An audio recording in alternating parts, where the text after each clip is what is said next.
She stepped off that stagecoach with 3 children clinging to her skirt and said the words out loud before he could even open his mouth. I know what you're thinking. No man wants a wife who comes with 3 children that aren't his. The man standing in the dust didn't flinch, didn't look away, didn't make a single excuse to leave. And that one moment, was the beginning of the most unlikely family the Wyoming frontier had ever seen. Stay with me until the very end. Hit that like button and drop your city in the comments. I want to see how far this story travels. The stagecoach had been running 6 hours late since Cheyenne. Nobody on board mentioned it out loud because nobody on board had the energy left to complain about anything. The road north had turned to mud somewhere around midday, and the driver had spent the better part of an hour coaxing 2 stubborn horses through a stretch that should have taken 15 minutes. Inside the coach, the heat was the kind that pressed against the lungs, thick, gritty, smelling of leather and sweat, and the particular misery of people who had been traveling too long in too small a space. Evelyn Brooks sat with her back straight against the wooden bench, which was a habit so deeply carved into her that she did it even when she was exhausted to the point of trembling. She had learned early in life that if you sat up straight, people assumed you were in control of something. It didn't matter what, just something. Her youngest, Clara, was asleep against her left side. 6 years old, small even for her age, with dark curls that had long since escaped their ribbon and were now plastered against her forehead with sweat. She was holding her cloth doll, a battered thing with button eyes and a seam running crookedly down one side, pressed so tightly against her chest that Evelyn had stopped trying to loosen her grip somewhere around the second hour. Clara slept the way she did everything, with absolute total commitment. Even unconscious, she held on. To Evelyn's right, her son Thomas had wedged himself into the corner of the bench and was staring out the window with an intensity that had nothing to do with anything actually visible outside. He was 8 years old and had spent most of the journey completely silent, which was not like him. Thomas, under normal circumstances, was the kind of child who asked questions continuously, not to be difficult, but because his mind genuinely moved faster than most adults found comfortable. Lately, though, he had gone quiet in a way that worried Evelyn more than any amount of noise ever had. He was thinking. She could see it in the set of his jaw, which was already starting to look like his father's jaw, and that was something she tried not to think about too long at a time. Across from them, on the opposite bench, sat Margaret, 14 years old, dark eyes, arms crossed, expression carefully, deliberately blank. Margaret was her firstborn, and the child Evelyn understood the least and worried about the most, which she suspected was probably true of most mothers and their oldest daughters. Margaret had stepped into a caretaker role the day Robert died, and she had never once been asked to do it. It had simply happened, the way water finds a crack in stone, naturally, inevitably, and not without damage. She had been 12 when her father's fever took him, and in the 2 years since she had quietly transformed herself into something that made Evelyn's chest ache to look at. A child who had decided that being needed was safer than being hurt. The woman sitting across from them, a heavy-set widow traveling to visit a son in Laramie, had given up trying to make conversation around the third hour and was now sleeping with her mouth slightly open, her bonnet pushed sideways on her head. Evelyn looked out the window. Wyoming territory. She had not expected it to be beautiful, but it was, in the indifferent way that places are beautiful when they don't particularly care whether you find them so. Rolling grassland stretched in every direction, broken by the occasional stand of cottonwood, and beyond that, the mountains sat low and blue on the horizon like a promise someone had made without explaining the terms. The sky was the color of a bruise healing, not quite right yet, but moving towards something. She had been told the ranch was 15 miles north of the town. She had been told the man's name was Graham Calloway, that he was 34 years old, that he owned 300 acres of good grazing land, that he had written the correspondence himself. She had been told all of this by the matchmaking service in St. Louis that had taken $14 of money she didn't really have. What she had not been told, what no one had thought to mention, was what she was supposed to feel sitting in a swaying stagecoach heading toward a man she had never met, with her 3 children pressed against her like small anchors. Scared was part of it. Desperate was most of it. And somewhere underneath both of those things, buried so deep she barely acknowledged it, was the thing she had least expected. A tiny, stubborn, absolutely inexplicable flicker of something that felt dangerously close to hope. She had stamped it down every time she noticed it. Hope was a luxury for people who could afford the cost of being wrong. Clara stirred against her side, made a small sound, and settled back into sleep. Evelyn closed her eyes. $14, she thought. This is what $14 buys.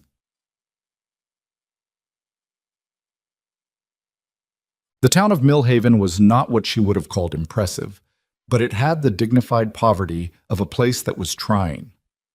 There was a general store, a livery, a church with fresh paint on the door that hadn't made it to the rest of the building yet, 2 saloons, a barber shop, and a post office the size of a generous closet.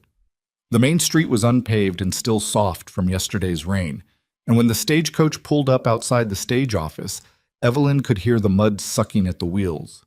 "Millhaven," the driver called, in the tone of a man who had been saying the same thing for years and had long since stopped finding it interesting. The widow across from them jolted awake with a sharp sound, grabbed her bonnet, and began the complicated process of getting herself upright. Thomas pressed his face closer to the window. "Is this it?" "This is the town," Evelyn said. "The ranch is further." "How much further?" "I don't know exactly." "You said 15 miles. "I said I was told 15 miles. That's different." He looked at her. "That's the same thing." "Thomas," she kept her voice level, "help your sister." Clara was awake now, blinking slowly, clutching her doll and looking around with the slightly bewildered expression of a child who had learned to accept that waking up in unfamiliar places was simply something that happened. She didn't cry. She hadn't cried much since Robert died. Evelyn wasn't sure if that was a good sign or a very bad one. Margaret was already standing, straightening her dress with the brisk efficiency she brought to everything, her face still carefully arranged in that neutral expression. She picked up the smaller travel bag without being asked and waited. Outside, the street was bright and smelled of horse manure and pine sawdust and something frying somewhere that Evelyn couldn't identify. There were maybe a dozen people visible going about their business, and most of them glanced over at the arriving coach with the mild curiosity of people who lived somewhere small enough that new arrivals were still worth a look. And then she saw him. He was standing beside a wagon on the far side of the street, just outside the livery. Tall. Taller than she'd expected, though she hadn't known she'd had an expectation until it was exceeded. He had his hat in his hand, which meant he'd taken it off to be polite, though there was nothing about his posture that read as nervous. Brown hair going lighter at the temples, a face that had been outside in all kinds of weather for a long time. He was wearing a plain blue shirt and work trousers with worn knees, and he was watching the stagecoach with an expression she couldn't read from this distance. He wasn't what she'd imagined. She couldn't have said what she had imagined exactly, but it wasn't this. "Mama," Clara said, tugging at her sleeve. "Is that the man?" "I think so." "He's tall." "He is. Is he nice?" Evelyn didn't answer that because she didn't know the answer, and she had promised herself she would stop making promises she couldn't keep. Graham Calloway crossed the street toward them at an unhurried pace. He moved the way people move when they're comfortable in a space. No wasted motion, no awkwardness. When he got close enough, he nodded at her in a greeting that seemed genuine rather than performed. "Mrs. Brooks," he said. His voice was quieter than she'd expected. Even. Not unkind. "Mr. Calloway." She extended her hand, which he shook briefly. There was a pause. She could feel all 3 of her children arranged behind her like a small, quiet tribunal. And then, before she fully understood she was going to do it, the words came out. "I need to say something first." Her voice was steady. She had rehearsed this in her head somewhere around the 3rd hour of the journey. "Before anything else." He waited. "I know what the advertisement said," she told him. "It said widow, 2 children. That was what I wrote initially, and then the situation—" She stopped. Restarted. "I have 3 children, not 2. I should have corrected it sooner. I didn't, and I apologize for that because it wasn't fair to you." She paused. "No man wants a wife who comes with 3 children that aren't his. I understand if that changes things. I only ask that you say so now, so we're not standing here pretending." She had braced herself for any number of reactions. Irritation, a cool withdrawal. The particular kind of polite regret that men used when they had decided something but wanted to avoid unpleasantness. What she had not prepared for was the expression that crossed Graham Calloway's face, A sort of slow, quiet surprise, followed by something she might have called amusement if the situation weren't so serious. 3? He said. 3. She didn't look away. He glanced past her briefly, then back. Well, a pause. I've always wanted a large family. She stared at him. He said it plainly, without flourish, without the exaggerated sincerity of a man trying to say the right thing. He just said it the way you'd mention the weather, matter of fact, and without apparent need for her to respond in any particular way. Evelyn heard the words, she registered them, and then she filed them carefully into the category of things that sounded too good to be true, which in her experience was the only honest category for things that sounded too good to be true. Right, she said. Well, we should... The luggage. I'll get it. He turned toward the coach without any further ceremony. The wagon ride to the ranch took 40 minutes over a road that was more suggestion than fact in several places. Thomas sat beside Graham on the front bench and spent most of the journey firing questions at him with the determination of someone making up for hours of enforced silence. How many horses do you have? 7 right now, 2 mares due to foal in the spring. What kind? Quarter horses mostly, 1 Morgan. I've read about Morgans, Thomas said immediately. They're supposed to be very intelligent. The one I've got would agree with you. What's his name? Ezra. Thomas appeared to consider this seriously. That's a good name for a horse. I thought so. Evelyn sat in the wagon bed with her daughters, watching the exchange with a kind of complicated attention. She was observing Graham the way she might watch someone handling something fragile, waiting for the moment they got careless. He answered every question with the same unhurried patience, never shortening his responses to signal that he was done talking, never redirecting Thomas in a way that communicated the questions were too many. It was possible he was just polite. It was possible he was on his best behavior because the situation called for it. She had been married once, and she knew that men had reserves of patience they deployed during certain specific periods, and that those reserves were not infinite. She was aware that this was an uncharitable thought. She was also aware that she had earned the right to uncharitable thoughts. Clara, pressed against Evelyn's side, was watching the countryside pass with wide eyes. She hadn't said much since Millhaven. She did this sometimes, so she went quiet and observant after too much stimulation, filing things away in whatever part of her mind she used to make sense of the world. Mama, she said quietly. There are a lot of trees. There are. More than home. Evelyn didn't answer that, because the last place they'd called home was a rented 2-room house in St. Louis that had belonged to her brother-in-law, and they had lived there by his charity and left by his impatience, and she did not want to think about it. These are cottonwoods, mostly, Margaret said from Evelyn's other side, her tone careful, like she was offering information rather than attempting conversation. And those ones farther back are probably aspens. I read about Wyoming trees. Nobody responded to this immediately, and Margaret went back to looking at the horizon with her arms crossed. That was the thing about Margaret that Evelyn could never quite solve. She reached out and then retreated so fast it was almost impossible to meet her halfway. She would offer something, a fact, an observation, a small extension of herself. And then, before anyone could respond properly, she'd already folded back in. She's protecting herself, Evelyn thought, not for the first time. The same way I am. We just do it differently. The ranch appeared around a bend in the road, and it was not what Evelyn had pictured. She wasn't sure what she had pictured. Something more imposing, perhaps, or more ramshackle. The 2 most common options in the stories she'd heard about frontier homesteads. This was neither. It was simply a house. A solid 2-story house made of good timber with a covered porch running the length of the front, and 3 windows upstairs that caught the late afternoon sun. Behind it were a barn, a stable, a smaller outbuilding, and a fenced pasture where several horses moved with the lazy elegance of animals that had nothing pressing to do. It was not a beautiful house. The porch railing had been repaired recently and imperfectly. The new wood didn't match. One of the upstairs shutters was slightly crooked. The front step had a chip in it, but it was real and solid, and it looked like it intended to stay standing through whatever Wyoming chose to throw at it. "This is it," Graham said, pulling the horses to a stop. Nobody said anything for a moment. "It's big," Thomas said finally. Bigger than you need, living alone, Graham said, without any particular inflection. He climbed down and looped the reins. There's room! He said it like it was a practical statement, which Evelyn supposed it was. But practical statements had a way of carrying other things inside them when you paid attention. There's room. She had been told for 2 years, in ways large and small, that there wasn't. She helped Clara down from the wagon and stood in the yard, looking at the house.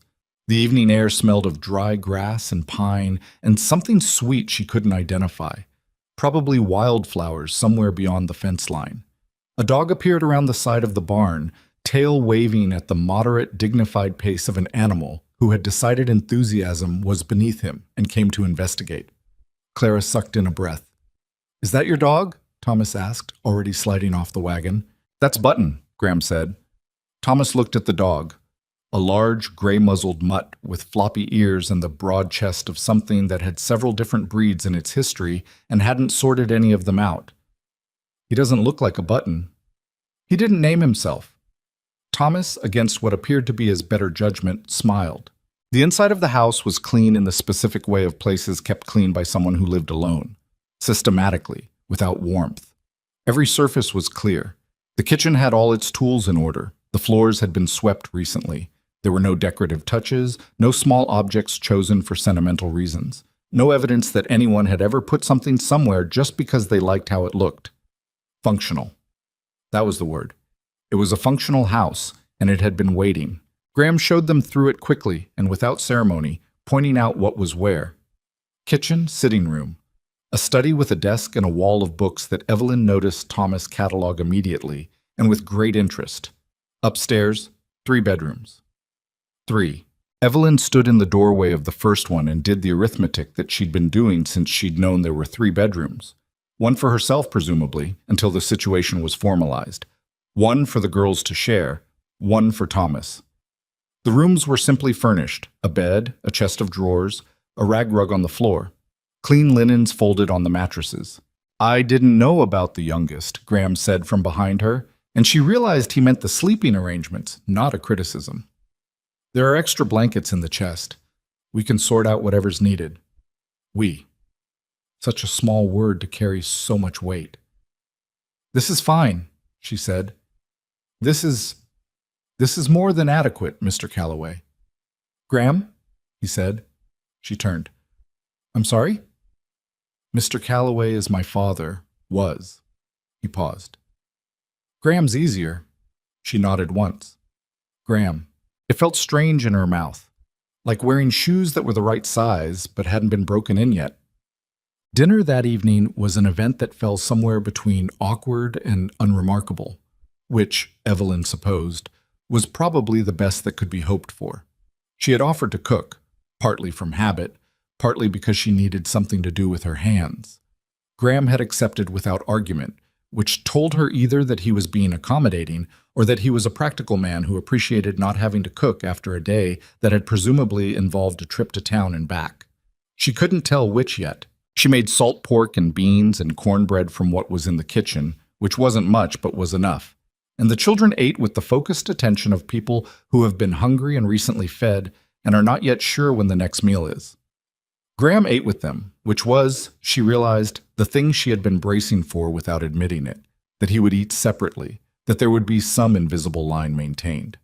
There wasn't. He sat at the end of the table and ate his beans, and when Thomas asked him what the horses were like in winter, he explained it clearly and without shortening the answer. When Clara dropped her spoon and it clattered under the table, he retrieved it and handed it back without making a thing of it. When Margaret said nothing and ate looking at her plate, he didn't push, didn't attempt to engage her with the forced warmth that adults sometimes deployed at children they needed to like them. He just left her alone, which, Evelyn suspected, was exactly the right move, even if she wasn't sure he'd made it deliberately. After supper, Clara discovered that Button had apparently been allowed inside and was sleeping under the kitchen table, and spent the remaining pre-bedtime hour in a state of quiet rapture, sitting on the floor beside the dog with her cloth doll in her lap, talking to him in a low, companionable murmur that required no response. Thomas had stationed himself in front of the bookshelf in the sitting room and was reading the titles with the reverent attention of someone visiting a very important museum. "Can I read one?" he asked, not to anyone in particular. Which one? Graham said from the kitchen doorway. There's one about natural history. Take it. Thomas looked up. Really? Books aren't much use sitting on a shelf. Margaret had disappeared upstairs. Evelyn found her later, sitting on the edge of the bed in the room she'd be sharing with Clara, hands folded in her lap, staring at nothing in particular. You all right? Evelyn asked. Fine. Evelyn sat down beside her. The mattress was better than anything they'd slept on in a long time.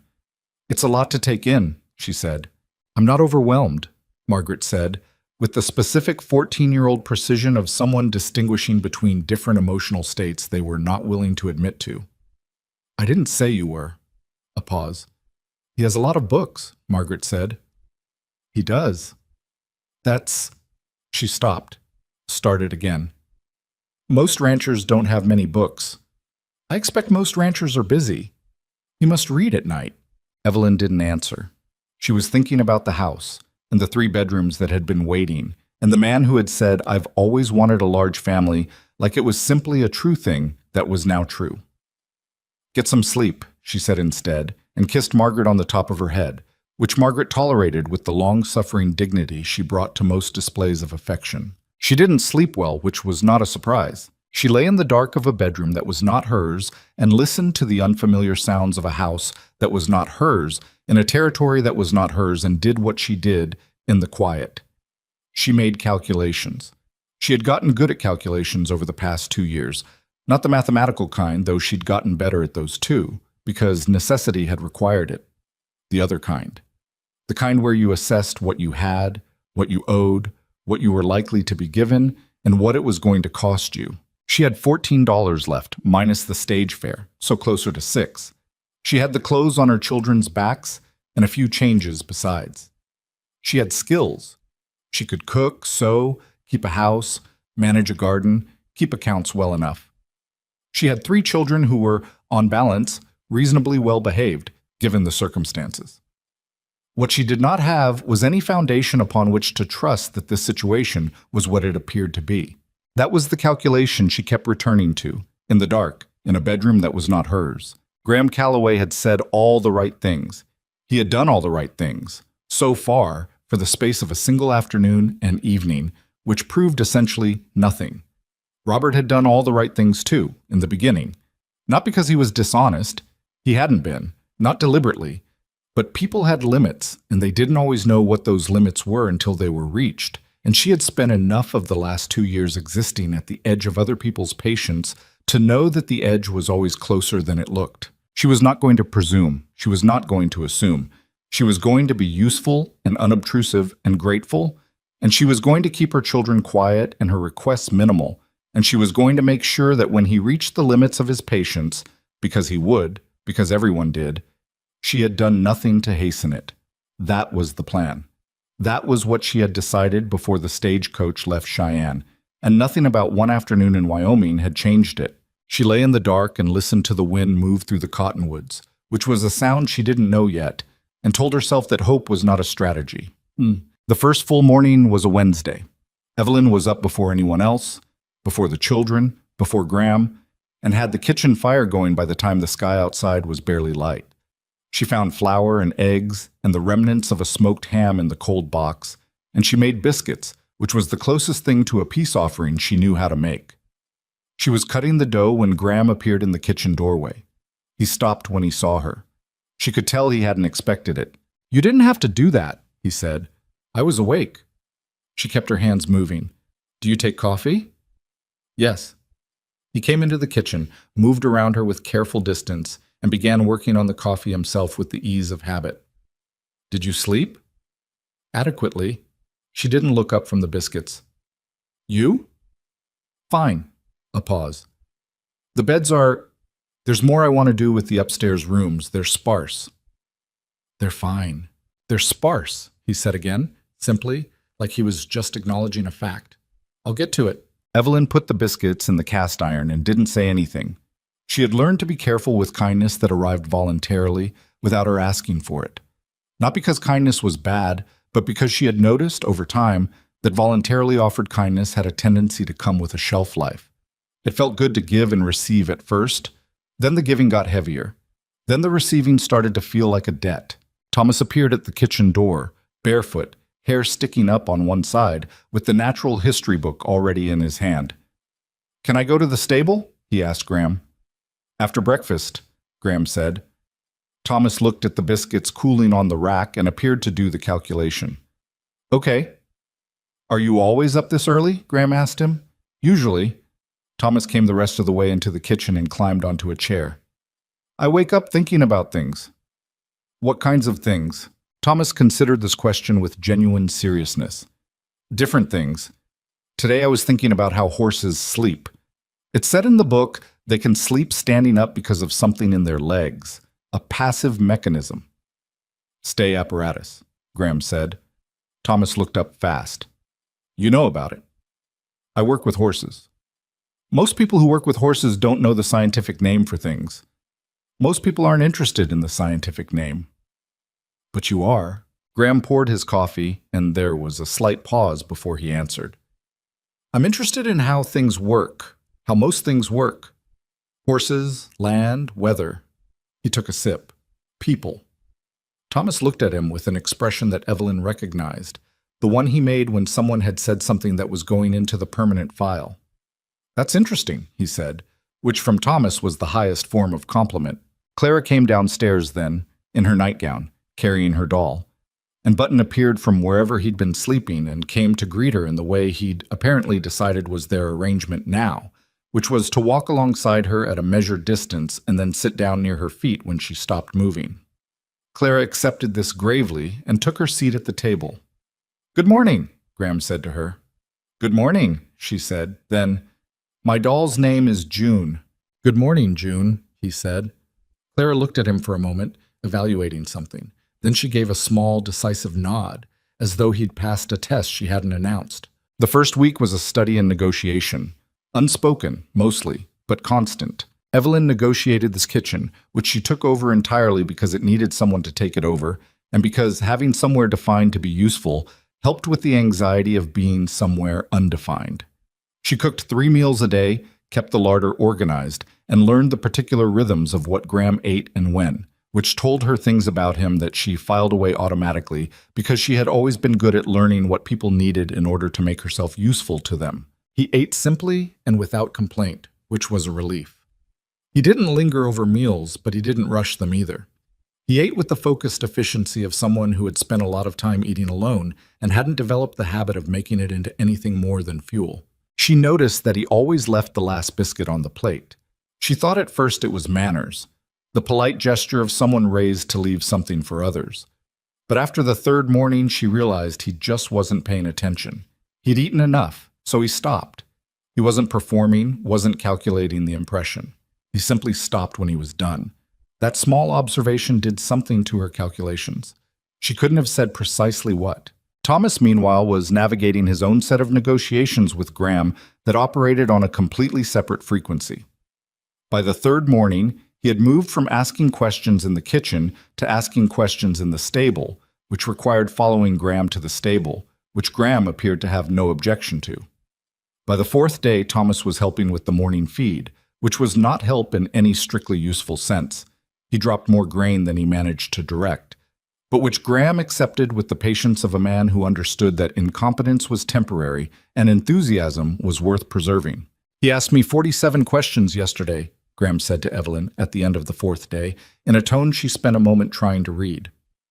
"He does that," she said. "I'm sorry if it's—" "I counted," Graham said. "I had to start counting around question 15 so I didn't lose track." A pause. "He's going to know more about horses than I do if he keeps at it." She looked at him. He looked back at her, and the expression on his face was— she catalogued it carefully, because she needed to be careful with what she thought she saw. It was something close to delighted. Not performed, not arranged for her benefit, genuinely, quietly delighted. She looked back at the pot she was stirring and told herself not to read too much into a man's expression. Clara, for her part, had made her feelings about the situation known in the wordless, absolute way that 6-year-olds communicate.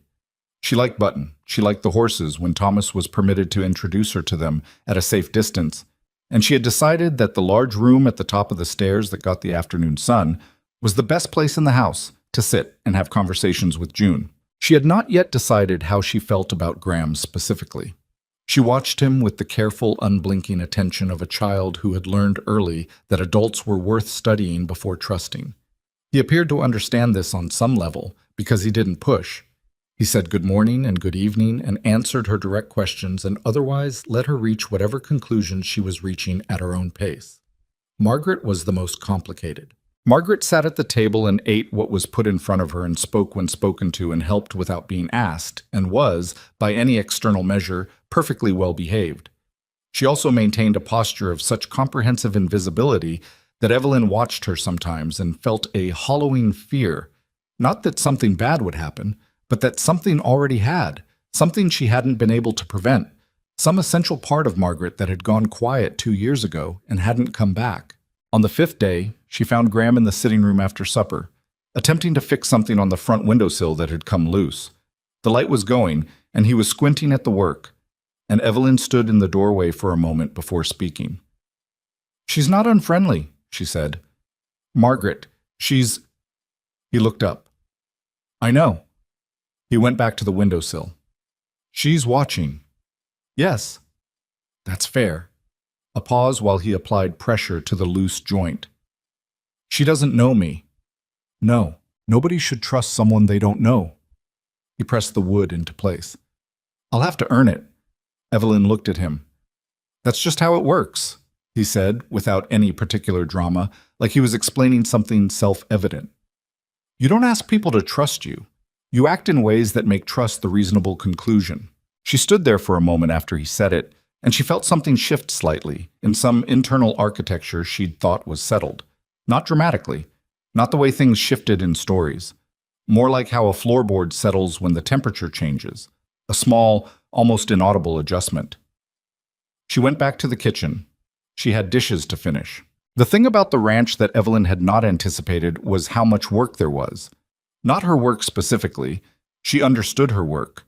She had worked hard all her life in the unromantic, everyday way of women who had responsibilities and no one else to meet them. But the ranch had a kind of work that was different from anything she'd done before, a scale and a rhythm that she had to learn from the outside in, because it wasn't her territory yet. She started observing it the way she'd learned to observe everything, quietly, from a slight distance, cataloging without interpreting until she had enough information. Graham was up before the sun every morning. She could hear him. The particular sound of boots on floorboards, the back door, the distant sound from the stable. He was back at the house for breakfast, then out again, then back for the midday, then working until the light failed. He did all of this without complaint or announcement. It was simply what the work required, and he did it. She noticed his hands. They were a working man's hands, roughened, calloused, with the particular permanent wear of someone who had been doing physical labor their whole adult life.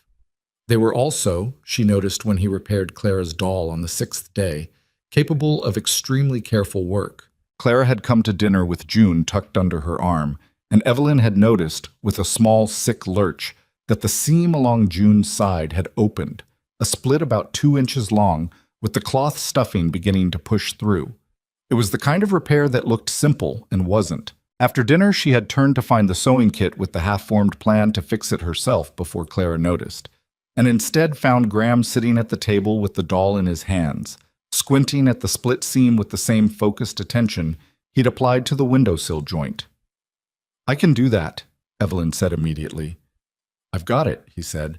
"It needs fine needlework. The cloth is thin. I've mended tack before."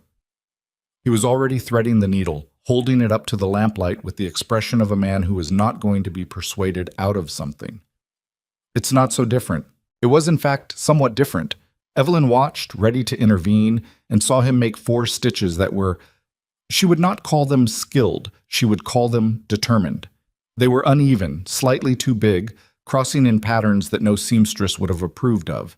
But they were firm. That seam wasn't going to open again. Clara appeared in the doorway in her nightgown, saw what was happening, and went completely still. Graham looked up. "Finished," he said, and held June out toward her. Clara came forward slowly. She took the doll and turned her over, examining the repair. The stitches really were quite uneven. Evelyn held her breath for a moment. Clara had strong opinions about her things. "Thank you," Clara said, with the grave formality she used when something mattered.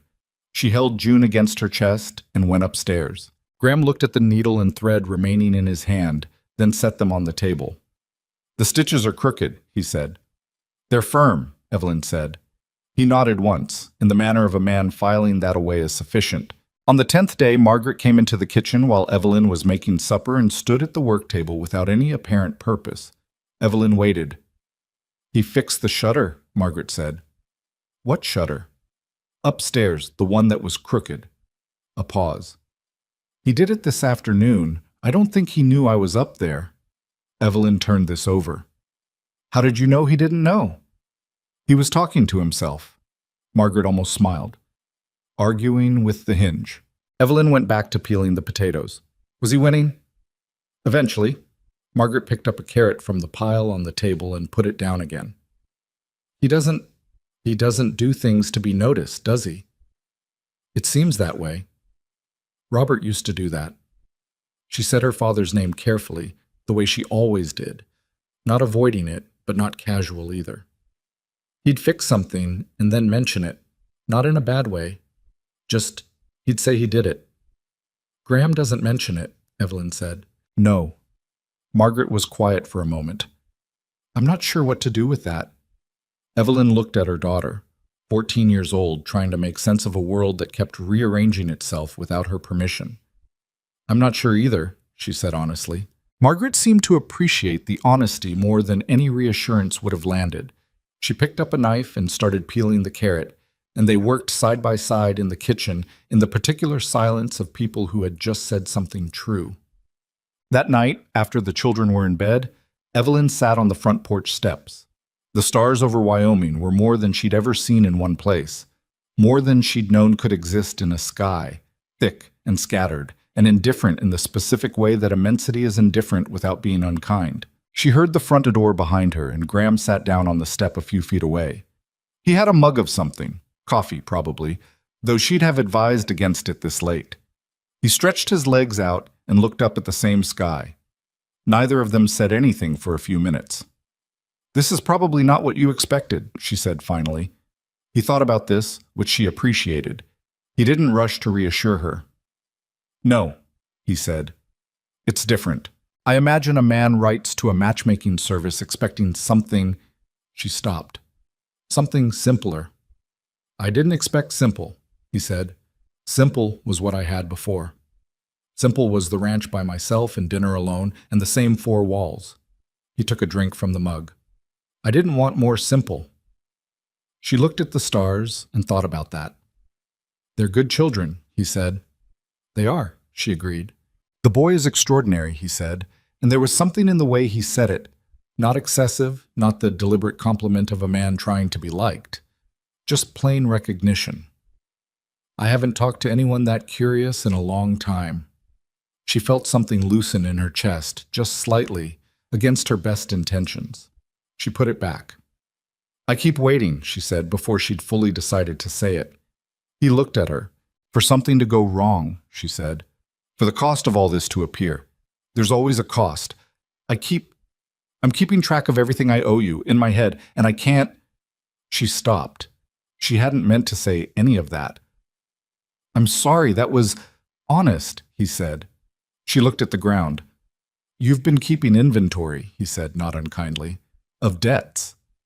"Yes." He was quiet for a moment. "I'm not running a ledger." "I know that's what you'd say. It's also what's true." He set the mug down on the step beside him. "I'm not, Evelyn, I'm not keeping score. There's nothing to score. You came here. You're here. So are they. That's what I asked for." She wanted to believe it. That was the most frightening part, how much she wanted to believe it, and how clearly she understood that wanting to believe something had nothing to do with whether it was safe to. She stood up. "Good night, Graham." "Good night." She went inside and she stood in the dark kitchen for a moment before going upstairs, and she pressed her hand flat against the wall, the solid timber wall of a house that had been standing through Wyoming winters for years and gave no indication of stopping. She had 14 days left until the marriage was to be formalized, if she agreed to it. She was not going to decide tonight. She had promised herself she would not decide anything quickly, and she was going to keep that promise even when the house felt real under her hand and the sky was full of more stars than she had words for. She went upstairs and lay in the dark and listened to the cottonwoods. She did not sleep for a long time, but for the first time since she'd stepped off the stagecoach in Millhaven, she was not calculating. She was just lying there, in the dark, being still. Which was, she supposed, something. The second week settled over the ranch the way weather settles. Not all at once, but gradually, until you looked up one morning and realized the temperature had changed without you noticing the moment it happened. Evelyn had established a routine, which was the first thing she always did in any new situation, because routine was the scaffolding that held everything else up. She was in the kitchen before light. Breakfast by the time Graham came in from the morning stable check. Dishes, then the house, sweeping, washing, whatever needed attention. Midday meal. Afternoons she used for mending or the kitchen garden she'd found behind the house, which had been planted by someone at some point and then left to manage itself, and was doing so with mixed results. Supper. Evenings on whatever needed doing. The children had their own rhythms settling in beside hers. Thomas was at the stable most mornings now, having graduated from dropping grain to actually being useful in small ways. Filling water troughs, brushing the two gentler mares, carrying things from one place to another with the focused diligence of a child who wanted to prove he was worth keeping around. Graham had started explaining things to him while they worked, not as formal lessons, but as the running commentary of someone who thought out loud as a habit, and Thomas absorbed it all with the intensity of someone who had been waiting his whole life for someone to take his questions seriously. Clara had claimed the afternoon sunroom as her domain and held court there most days with June and Button, who had taken to following her around the house with the devoted resignation of a dog, who has decided his new purpose in life is to be the audience for a 6-year-old's extended dramatic monologues. Evelyn could hear her sometimes, through the floorboards, the low, serious murmur of a child explaining the world to a cloth doll and a patient gray-muzzled dog, and it was the closest thing to peace she'd felt in 2 years. Margaret was the one who kept her up at night. Not because anything was wrong with Margaret exactly. Margaret was doing everything right. She helped without being asked. She kept her room neat. She was polite to Graham with the careful, measured politeness of someone who had decided on an exact distance and was maintaining it with precision. She did all of this so thoroughly, so competently, that Evelyn sometimes found herself watching her daughter across the supper table and feeling a hollow ache that she couldn't quite name. The problem was not what Margaret did. The problem was what Margaret didn't do. She didn't laugh. She didn't argue. Not even the ordinary low-level arguing that was simply part of being 14. She didn't make the small, unnecessary observations that children make when they feel comfortable enough to take up space with their thoughts.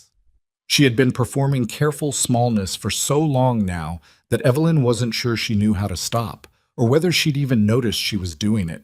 It was on a Tuesday afternoon, 12 days after their arrival, that the first crack appeared. Evelyn was in the kitchen garden, attempting to reason with a row of carrots that had come up crooked. She could hear the stable from here, the particular sound of Graham working with one of the horses, the low commands, the occasional movement. What she did not expect to hear was Thomas's voice rising above it, high and urgent. She was at the stable door in under a minute. Thomas was standing near the far wall, back pressed against the wood, eyes wide. Graham was between him and the horse, the Morgan, Ezra, who was dancing sideways in the stall with the focused agitation of an animal that had decided something was wrong and wasn't done deciding. Graham had one hand on the stall rail and was speaking in a low, continuous, completely level voice that was doing the work of keeping the situation from being worse. "Don't move," Graham said to Thomas, without turning around. "Just stay still. He's going to settle." I was just trying to, I know, stay still." Ezra's ears went back, then forward, then back again. Graham moved slowly, incrementally, into the stall, still talking.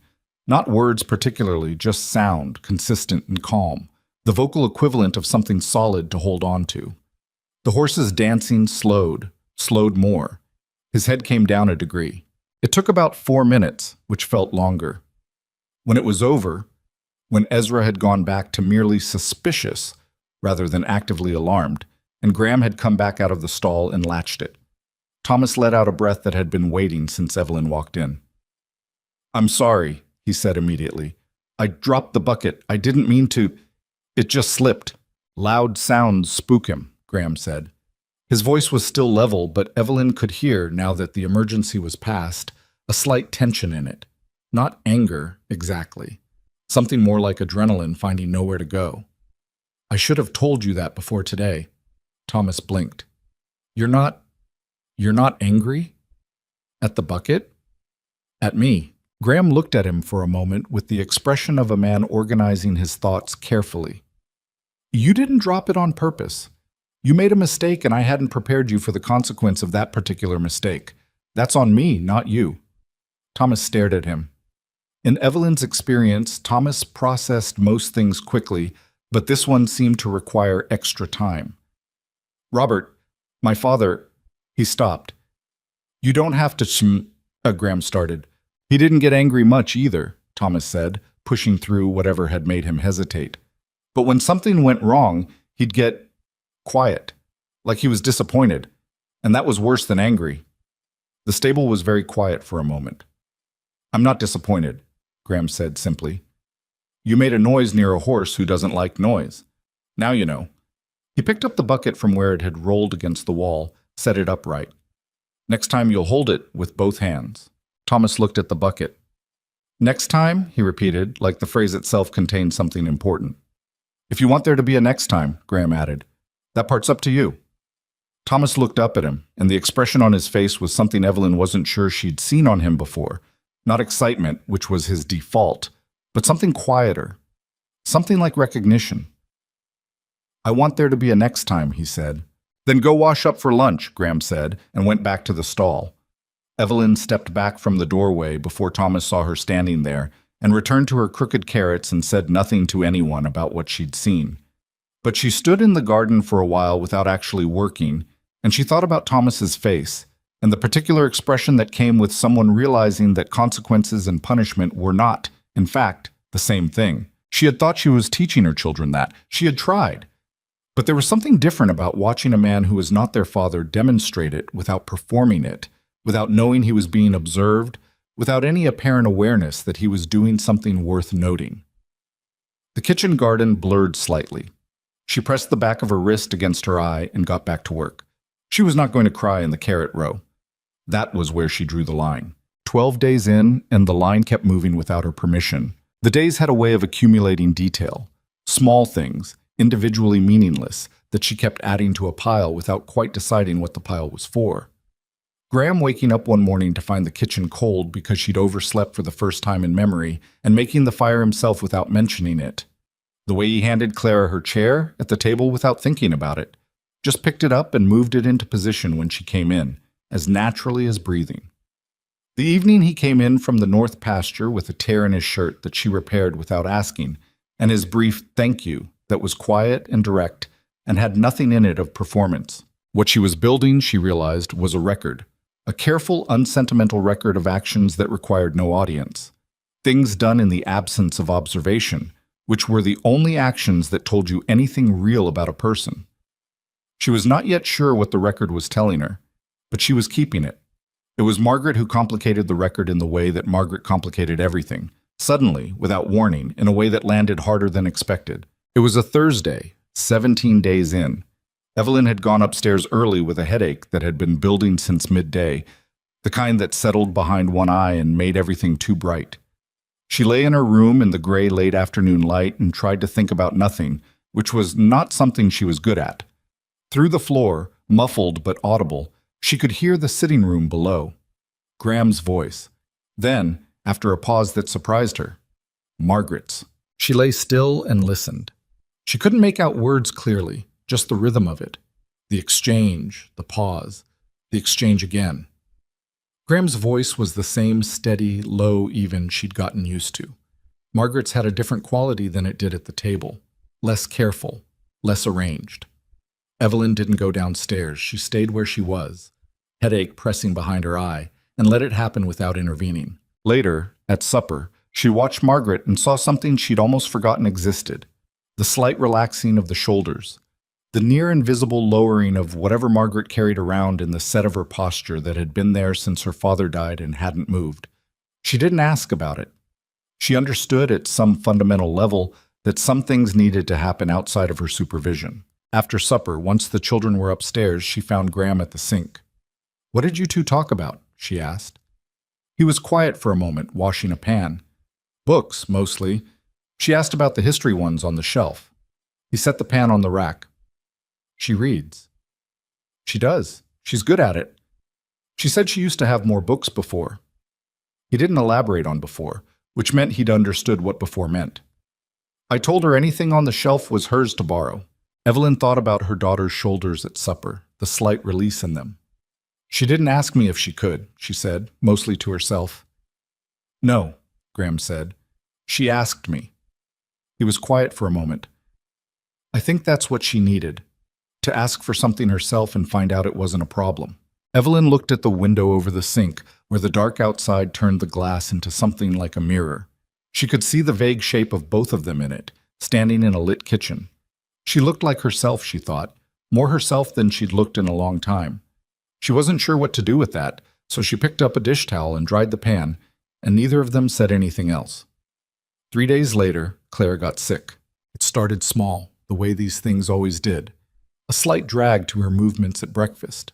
A listlessness that didn't suit her. Evelyn put her hand to Clara's forehead out of habit, and then kept it there. And then her stomach dropped with a cold, specific recognition. Fever. "How high?" Graham said from the doorway. She hadn't heard him come in. "I don't know, I don't—" She pressed her lips together. "She's warm. She was fine last night." "Upstairs," he said. "I'll get—" "She was fine," Evelyn said, and her voice came out sharper than she'd meant, because she was doing the thing she'd promised herself she wouldn't do. She was already inside the memory, already back in the room in St. Louis, where Robert had been fine, and then not there at all, and her body had responded to the fever in Clara's skin the way it responded to all things that resembled that, with a kind of cold, clenching dread that bypassed reason entirely. Graham didn't react to the sharpness. "Evelyn," his voice was quiet and direct, "let's get her upstairs first. One thing at a time." Clara went up between them, one hand in Evelyn's, the other holding June with the grip of a child who understood, on some dim instinctive level, that things had shifted. She was already more lethargic than she'd been 10 minutes ago, her eyes heavier, her small body radiating heat like a coal.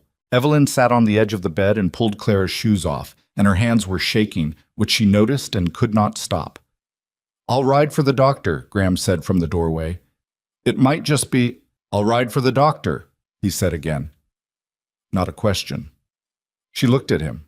He was already looking back at her with the expression of a man who had made a decision and wasn't going to perform uncertainty about it. "Nearest one is 12 miles, she said. "I know where he is." He picked up his hat from the chair near the door. "Keep her cool. There's a cloth in the kitchen, bottom drawer. Wet it." He was gone before she finished saying "Graham." She sat on the edge of Clara's bed and listened to the sound of him saddling a horse in the dark yard below, and then the fading sound of hooves on the packed dirt, and then nothing but the wind and Clara's uneven breathing.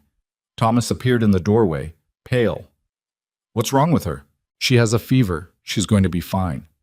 Evelyn said this with complete authority, which she did not feel, because the alternative, allowing fear into her voice in front of a child who was already frightened, was not available to her. Where did Graham go? "For the doctor." Thomas absorbed this. "He went in the dark?" "Yes." "It's 12 miles." "I know." She could hear him breathing from the doorway. Is there something I should do?" "Go get the lamp from the hall and bring it here," she said, because giving him a task was more honest than telling him everything was fine and sending him back to bed. He went, and she got the cloth from the kitchen and came back and sat beside Clara in the small circle of lamplight, and she pressed the cool cloth to her daughter's forehead and told herself one thing at a time. Margaret appeared sometime in the next hour and sat in the chair by the window without asking permission and without speaking, and they stayed like that. The three of them, Evelyn on the bed, Thomas cross-legged on the floor with the natural history book open in his lap, but not reading it. Margaret in the chair with her arms wrapped around herself, until the sound of hooves in the yard broke the silence just before midnight. Graham came back with a doctor named Aldridge, who was older than Evelyn had expected and moved with the unhurried competence of someone who had seen a great deal of sick children and had stopped being alarmed by most of them. He examined Clara with careful efficiency, asked 3 precise questions, and delivered his verdict in the tone of a man who understood that panic helped no one. Chest fever, not severe. Fluids, cool cloths, rest. Watch through the night and through tomorrow. Likely to break on its own within 48 hours if the lungs stayed clear. If the lungs didn't stay clear, he left his instructions, and Evelyn heard them and stored them and focused on breathing evenly until he was done. After Aldridge left, Graham had ridden back with him to see him safely onto the main road. Evelyn was alone with Clara again, and she sat in the chair Margaret had vacated, and she let herself feel, for exactly 60 seconds, everything she'd been holding back for the past 2 hours. The terror, the memory of Robert, the cold specific knowledge of how fast a person could go from warm to not there. 60 seconds. Then she breathed out and went back to the cloth and the lamp and the work of watching. Graham came back around 1 in the morning. She heard him downstairs quiet, not stomping in, not announcing himself, just the soft evidence of someone being careful not to wake children. Boots on the stair, slow. He appeared in the doorway with 2 cups of coffee. He handed one to her without asking if she wanted it, then pulled the wooden chair from the corner and sat down on the far side of the bed. "She's sleeping," Evelyn said. "Good."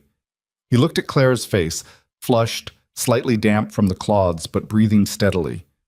Dr. Aldridge said she looked stronger than he expected. "He told you that separately?" "On the road." He wrapped both hands around his mug. "Said she's got constitution." Evelyn looked at her daughter's small face. "She's survived a lot," she said. "She doesn't make noise about it, but she has." Graham nodded once, slowly, like he was filing that away. They sat in the room together and didn't talk much, which was something Evelyn had always considered a significant test of 2 people's compatibility, whether silence between them had weight or peace. This silence was not entirely peaceful.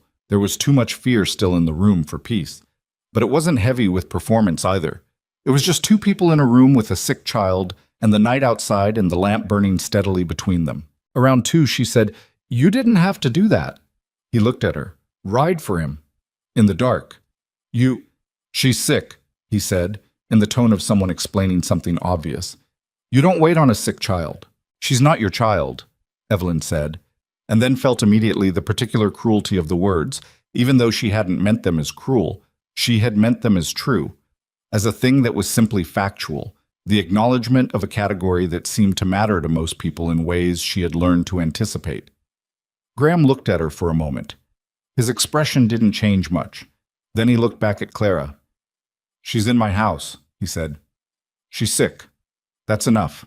Evelyn held the coffee mug and looked at the lamp flame and thought about what it meant that he'd said that. Not she's going to be my family or I'm her father now. Nothing that claimed a future that hadn't been established yet. Just the clean, uncomplicated logic of it. She's here. She's sick. That's enough. She thought about her 60 seconds of fear earlier. She thought about Robert's fever and the 3 rooms in that house in St. Louis and the 2 years of existing on the charity of a man who had been kind enough in ways that had always felt like loans. She did not say anything. She sat with the coffee and the lamp and Graham across the bed from her, and the silence shifted, barely, into something she didn't quite have a word for yet. Clara's fever broke at dawn, 48 hours almost to the hour after it had started, and Evelyn was there for the moment it happened. The slight loosening of the child's body, the deep unconscious sigh that came with temperature dropping, the way her face unclenched from the tight misery of fever and went soft and slack with proper sleep. Evelyn put her forehead down on the edge of the mattress and stayed there for a moment, and she was shaking again, but differently. She heard the chair scrape as Graham stood up, heard him move around the bed, felt his hand land briefly on her shoulder. Once, solid, not lingering. And then he went downstairs to start the fire for breakfast. She stayed there a moment longer. Claire's breathing was slow and even and real. "She's here," she thought. "She's still here." She stood up. She went to the window and looked at the early light coming over the mountains, which was the same as it had been the morning before and would be the same tomorrow. She pressed her palm flat against the glass, which was cold, and felt the cold, and decided that was enough for this moment. She had not allowed herself in the 48 hours since the fever started to think about what it meant that he'd gone for the doctor at midnight without being asked, or that he'd come back and sat through the night without complaint, or that he'd looked at Clara sleeping and not counted what it cost him. She thought about it now, briefly. Then she folded it up and put it somewhere careful. She went downstairs to help with breakfast. Thomas was already in the kitchen. He looked up when she came in, and whatever he saw on her face must have told him what he needed to know, because his own face went loose with a relief so sharp it was almost painful to watch. "She's okay," Evelyn said. Thomas put his hands over his face. "Just for a second." Then he lowered them and blinked hard and turned back to the table, and when Graham said, "Thomas, hand me that pan," he did it immediately and without speaking, which was the most un-Thomas thing she'd ever seen, and which told her everything about how frightened he'd been. Margaret came down last. She stood in the kitchen doorway and looked at Evelyn and said nothing. She just looked. "She's sleeping," Evelyn said. "Good sleep. Her fever broke." Margaret nodded. She crossed the kitchen and sat down in her chair and looked at her hands on the table, and Evelyn saw her jaw work once, silently. She reached over and put her hand briefly over Margaret's. Margaret turned her hand over and held it back, which was not something she did, and which lasted only a few seconds before she pulled away and reached for her glass. But it happened. Evelyn kept it. Breakfast that morning was the quietest meal they'd had at the ranch. Nobody had much to say. But there was something in the quiet that was different from the careful, managed silence of the first week. That silence had been performance, everyone maintaining distance, everyone on their best behavior, everyone holding themselves just so. This one was different. This one was the silence of people who had been through something together, however small, and were sitting on the other side of it without needing to talk about it. Graham ate his food and drank his coffee and didn't say much. And when Thomas eventually started asking questions again, small ones, tentative, like he was testing whether the world had returned to its regular operations, Graham answered them in the same measured way he always did, and the morning moved forward, which was what mornings did. Clara slept until midday, and when she woke up she wanted broth and June and Button, in that order, and she got all three, and she held her doll and ran her fingers over the crooked stitches on June's side the way she sometimes did when she was thinking. "Graham fixed her," she told Evelyn. "He did." Clara looked at the stitches. "They're not very neat." "No." "But they didn't come back open." "No," Evelyn said. "They didn't." Clara seemed to consider this thoroughly. Then she pressed June against her chest and closed her eyes, and within a few minutes she was asleep again, and Evelyn sat in the chair by the window and watched her daughter breathe, and the afternoon light came in at a low angle and made everything in the room gold and ordinary and entirely sufficient. She sat there for a long time. Clara recovered the way children recover when they're fundamentally healthy, fast enough to make the fear you felt during the illness seem disproportionate, which was its own particular relief. Within 3 days, she was back in the sunroom with June and Button, holding court over nothing in particular, her voice carrying through the floorboards in that low, continuous murmur that had become, without Evelyn fully noticing, one of the sounds she listened for. The ranch absorbed the crisis and moved forward, which was what the ranch did. There was always something that needed doing, and the doing of it had a way of filling in the space left by fear, once the fear had no more justification. Graham went back to his regular hours. Thomas went back to the stable, this time holding the grain bucket with both hands in a way that was so deliberate it was almost funny. Margaret went back to her careful, measured existence, but with the history book from the sitting room shelf tucked under her arm now, which she had not had before, and which was small, but which Evelyn noticed. What nobody went back to exactly was the particular quality of distance that had characterized the first 2 weeks. It wasn't that anything dramatic had changed. It was more that the fever had burned off a thin layer of something, a layer of performance maybe, or of posturing. And what was underneath turned out to be people who had shared something real, sitting around a table together and eating breakfast. Evelyn kept making her record. It was a habit by now, the observing and cataloging, and she no longer questioned why she was doing it. She was doing it because it was the only honest thing she knew how to do with a situation that kept being harder to categorize than she'd expected. The morning of the fourth day after Clara's fever broke, she was in the kitchen garden again. The crooked carrots had been sorted out, mostly, and she'd been working on the east corner where something leafy had been planted at some point and then left to proliferate without supervision. She was on her knees in the dirt, which she did not mind. She had spent enough of her life trying to look like she didn't belong on her knees in dirt that she'd eventually stopped pretending, when she heard footsteps behind her and turned to find Margaret standing at the garden edge. Margaret was holding the history book. She had the look she sometimes got when she'd decided to say something and was still negotiating with herself about whether to actually say it. Evelyn waited. "He lost brothers," Margaret said. Evelyn sat back on her heels. "What?" "Graham." Margaret looked at the book in her hands rather than at her mother. "I asked him last night why he had so many books about medicine. He has 4 of them on the bottom shelf. I noticed after Clara got sick."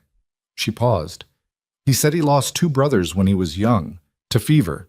He said when he was a boy he kept thinking there had to be something in a book somewhere that could have told him what to do." Evelyn looked at her daughter. "He doesn't talk about it like it's... He didn't make it a big thing," Margaret said, still looking at the book. "He just said it plainly, like he was telling me what the weather was last Tuesday." She paused again. "I thought you should know." "Why?" Evelyn asked quietly. Margaret looked up then. The expression on her face was complicated in the way that 14-year-olds were complicated. Multiple things happening at once, none of them fully worked out. "Because you keep waiting for him to decide we're too much," she said. "And I think maybe that's not what's actually happening." Evelyn held her daughter's gaze for a moment. She was aware, with the specific awareness that came from knowing someone's face since before it had any of its current angles, that this had cost Margaret something to say.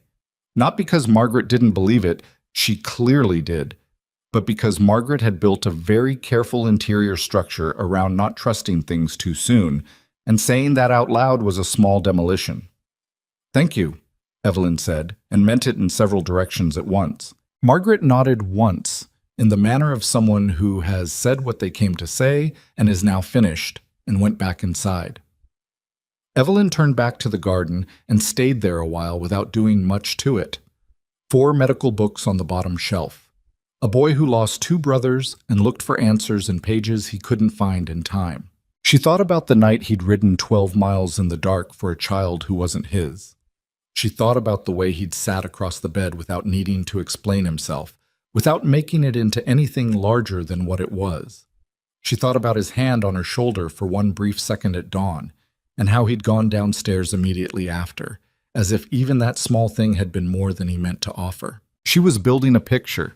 She had been building it for weeks, one careful tile at a time, and she was starting to see the shape of it, and the shape was not the shape she'd expected when she'd stepped off a stagecoach in Millhaven with 3 children and $14 and a plan to be useful and unobtrusive until the other shoe dropped. The other shoe was beginning to seem less inevitable than she'd planned for. She was not ready to say that out loud. Not yet. But she sat in the garden in the September morning and she let the thought exist without immediately locking it away, which was as close to hope as she'd let herself get since Robert died. It was enough, for now. It was a start.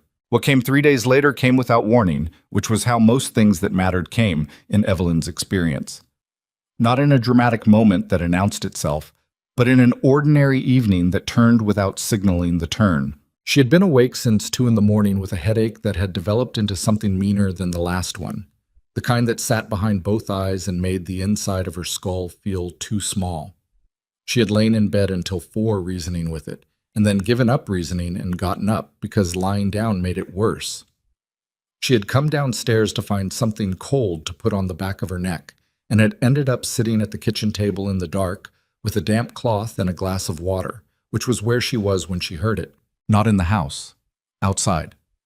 A sound she didn't recognize at first. Low, rhythmic, somewhere between a voice and not a voice. She sat still and listened, and after a moment she realized it was coming from the direction of the small outbuilding east of the barn, Graham's workshop. There was a light in the window. She sat at the table and told herself it was none of her business.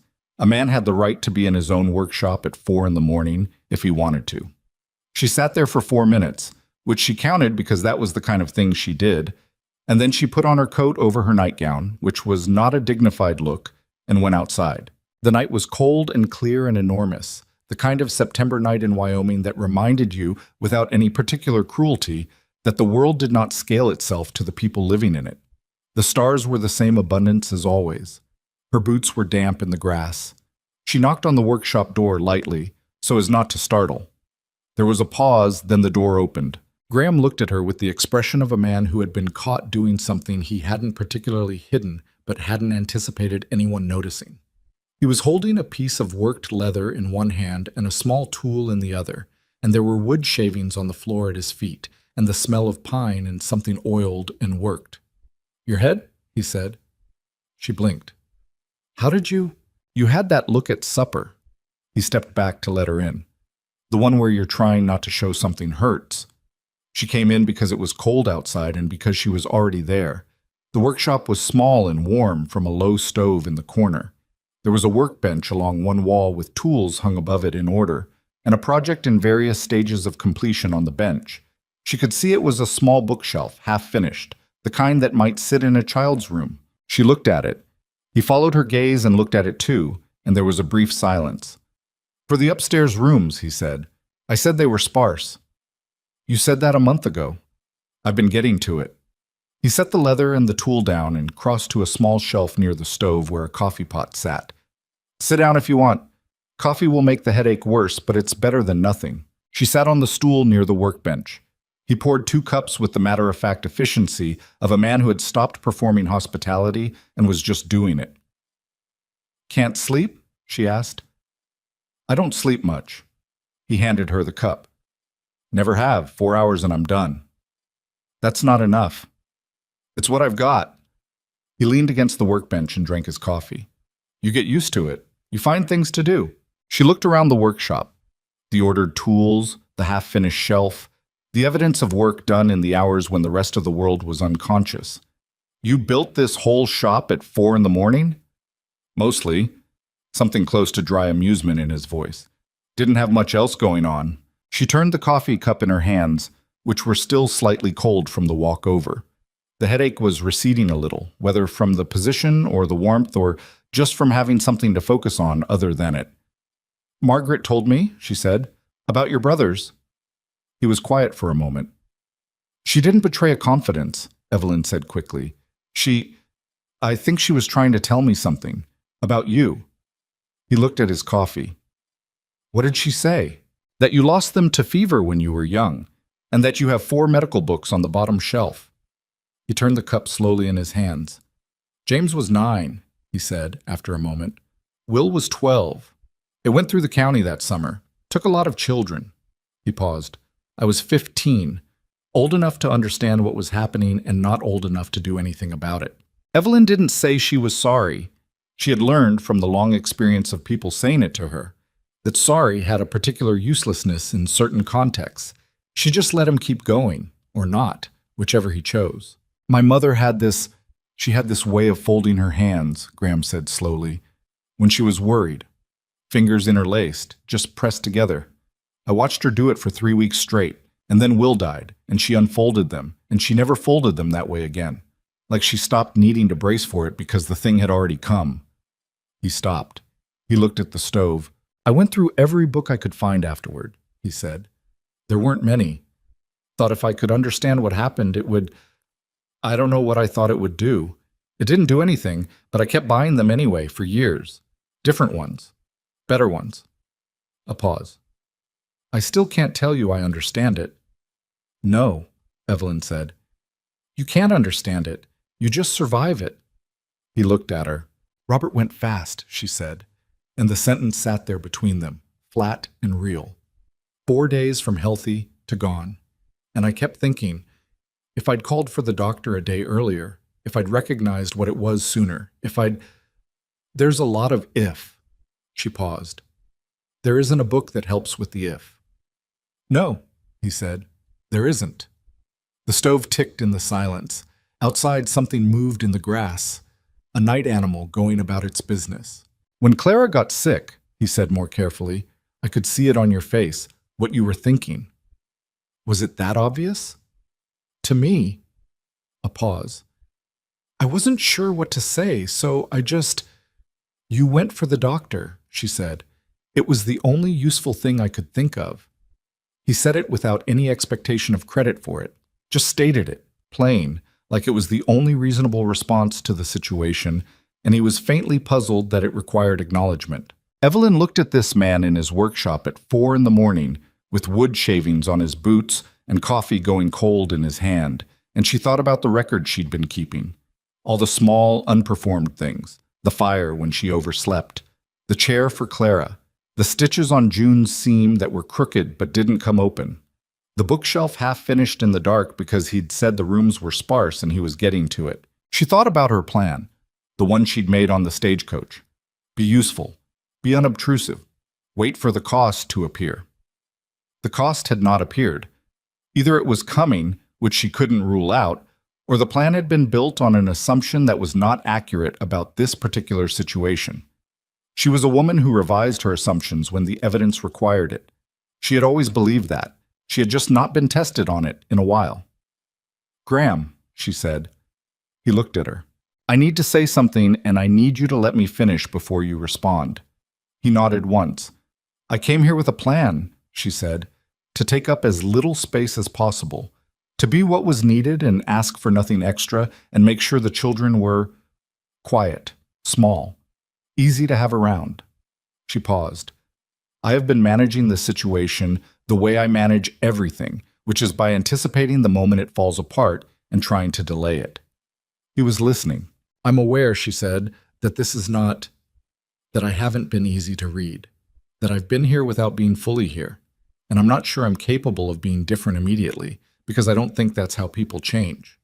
She stopped. But I wanted to tell you that I see what you've been doing. I've been watching very carefully, and I see it, and I don't take it for granted. She looked at her coffee. That's what I wanted to say. The workshop was very quiet. Okay, Graham said. She looked up. That's it? What else would I say? Most people would say, I don't know, something. He thought about this honestly, which was something she'd noticed he did, actually thought about things before he responded instead of producing the first available answer. You said you needed me to hear it, he said. I heard it. A pause. I don't think you need me to make a speech about it. She laughed, which surprised both of them. A short, involuntary sound that she hadn't generated in weeks, maybe months. It wasn't a big laugh, but it was real. He looked at her with an expression she hadn't quite seen from him before. Startled, and then something softer than startled, and then back to his usual steadiness. Your headache better? He asked. Somewhat. Go sleep. I'll finish this in an hour. She stood up and gave him back the coffee cup and went to the door. The night outside was still enormous and cold. She stood in the doorway for a second. The shelf, she said, without turning around. Will you make one for Thomas too? He's running out of floor space for the books. A pause. Already planned on it, he said. She went back across the dark yard and into the house, and she went upstairs and she lay down in her room, and this time she slept. The conversation at the workshop was not the kind of thing that rearranged everything overnight. That was not how either of them worked. But it made a difference of the kind that doesn't announce itself. The kind where two people have acknowledged a thing to each other and can no longer entirely pretend it wasn't acknowledged. The days that followed had a slightly different quality than the days before. Not warmer, exactly. Warmer was the wrong word. More real, maybe. Less managed. Evelyn still made breakfast and kept the kitchen and pulled back when she felt herself reaching forward, because 15 years of habits did not dissolve in a month. But the pulling back felt different now. It felt like a habit she was watching herself do, rather than a necessary survival strategy she didn't question. Graham, for his part, continued being exactly who he had been since the beginning, which she was beginning to understand was not performance, but simply consistency. He got up before the sun. He answered Thomas's questions. He left the last biscuit. He didn't mention the bookshelf again until it was finished, which took 2 more weeks of 4 a.m. hours. And when it appeared in Thomas's room one morning, without announcement, Thomas stood in front of it for a long moment, and then went downstairs and said to Graham simply, "Thank you for the shelf." "Needed a place for the books," Graham said. "You built it yourself." Workshop was just sitting there. Thomas looked at him with that filing away expression. "You do that a lot," he said. "You do something and then you make it sound like you just happened to." Graham looked at him over his coffee. "Do I?" "You do." Thomas sat down. Robert did the opposite. He'd do something ordinary and describe it like it was harder than it was. Not to be dishonest, just that's how he was. The kitchen went briefly quiet. Thomas had mentioned his father a handful of times since the stable incident, each time a little more steadily than the last, like a wound that was not healed but was at least being left alone long enough to try. "Sounds like he was a man who wanted to be seen working," Graham said carefully. "Yeah." Thomas turned his glass around on the table. "I think he needed that sometimes. He wasn't bad. He just needed people to know when things were hard. Lots of people are like that." "You're not." Graham drank his coffee and said nothing, which Thomas appeared to accept as a response. Evelyn, standing at the stove with her back to them, did not turn around for a moment. She was listening to her son talk about his father with a kind of plain, undefended clarity that he hadn't been capable of 3 months ago. And she was thinking about all the ways that grief moved through people. Not in straight lines, not on any schedule, but in its own circuitous, stubborn way, finding exits when it found them. She was also thinking about what Thomas had said. You do something, and then you make it sound like you just happened to. She had been keeping a record all these weeks. What she was beginning to understand was that Graham had been keeping nothing at all. Not a record, not a ledger, not a running account of what he'd given and what he was owed. He'd simply been doing what seemed necessary, at 4 in the morning and midnight and all the hours in between, and he had not been building a case for himself. He had just been building a bookshelf. There was a particular kind of person, Evelyn was coming to understand, who expressed everything through what they made and fixed and tended, and who were largely indifferent to whether anyone noticed. She had thought such people were naive. She was revising that. She thought now that they might simply be the kind of people who had decided something a long time ago about what mattered and had never seen the need to renegotiate. It was late October now. The mornings had turned sharp at the edges, and the cottonwoods outside the kitchen window were going gold in a way that would have been beautiful if Evelyn had let herself stop working long enough to look at them. Sometimes she did. Sometimes she stood at the window with her hands still in the wash basin and looked at the light coming through the yellow leaves and felt something that was not quite peace, but was adjacent to it. She was aware, without having made any formal decision, that the marriage formalization she had been circling for 2 months had stopped feeling like a cliff edge. It had started feeling more like a door. She hadn't opened it yet. She was still standing outside it, but she was looking at the door. The moment that moved the needle, the thing she hadn't anticipated that came from the direction she'd been least watching, happened on a Tuesday afternoon when she was not there for it. She heard about it after. Margaret came to find her in the garden, 2 weeks after the conversation in the workshop. It was 4 in the afternoon and the light was low and amber, and Margaret's expression was the one she only got when something had genuinely reached her. Not the careful, arranged face she usually wore, but the one underneath it, which was younger and less defended and showed the girl she still was underneath all the competence. "I have to tell you something," she said. "Come here." Evelyn straightened up from the row she'd been working and brushed her hands on her apron. Margaret came to the edge of the garden. She was holding herself with a different tension than usual. Not the controlled kind. Something looser. Something that looked like it might, if she let it, become something else. "He was fixing the fence on the north side this afternoon," she said. "The one by the road. Thomas and I went out to watch the horses in the pasture, and he was there working, and—" She stopped. "Go on." "He didn't know we were there at first. And then he saw us, and he came over the fence, and he asked Thomas to hand him the post driver. And Thomas handed it wrong. He's 8, he doesn't know, and Graham showed him how to hold it, and then he let him do it, the post driving." She stopped again. "And when Thomas got it right, the post went in straight, Graham put his hand on his shoulder, just for a second, like it was nothing." Evelyn waited. "And then he looked up and saw me watching," Margaret said. "And he didn't make a thing of it. He just asked if I wanted to try." She looked at her hands. "I said no, but he asked." "What did you say to him?" Evelyn asked quietly. Nothing, then. Margaret was quiet for a long moment. The amber light moved in the cottonwoods above them. After Thomas went back to the stable, I went over to where he was working, and I said— She stopped, and Evelyn watched her daughter's jaw work, watched her push through whatever was making it hard. I said thank you. For what he did when Clara was sick. For going for the doctor. What did he say? He said that she was worth going for. Margaret's voice had gone slightly uneven. Just that. He didn't say anything else. He went back to the fence. She pressed her lips together. And then I said my father used to take me to see horses when I was small, before Thomas was born.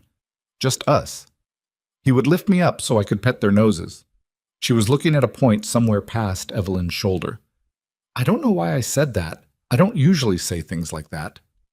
What did he say? He stopped working. He looked at me and he said, Tell me about him. What was he like? Margaret blinked once. Nobody's asked me that in 2 years, not like that. Not like they actually wanted to know. Evelyn felt something split open in her chest, clean and aching and real. So I told him, Margaret said, a little, about the horses and about how he used to whistle when he cooked and how he could fix anything except the front gate latch, which he worked on probably 20 times, and it was still broken when he died. She made a sound that was almost a laugh, and Graham listened. He didn't say Robert would have wanted me to be happy or anything like that. He just listened. Then what? Margaret looked at her mother, straight at her, which she didn't always do. Then I said he wasn't so bad. A pause. Graham. I said he wasn't so bad. Another pause. He said thank you, very serious, like I'd given him something important. The corner of her mouth moved. I think I did.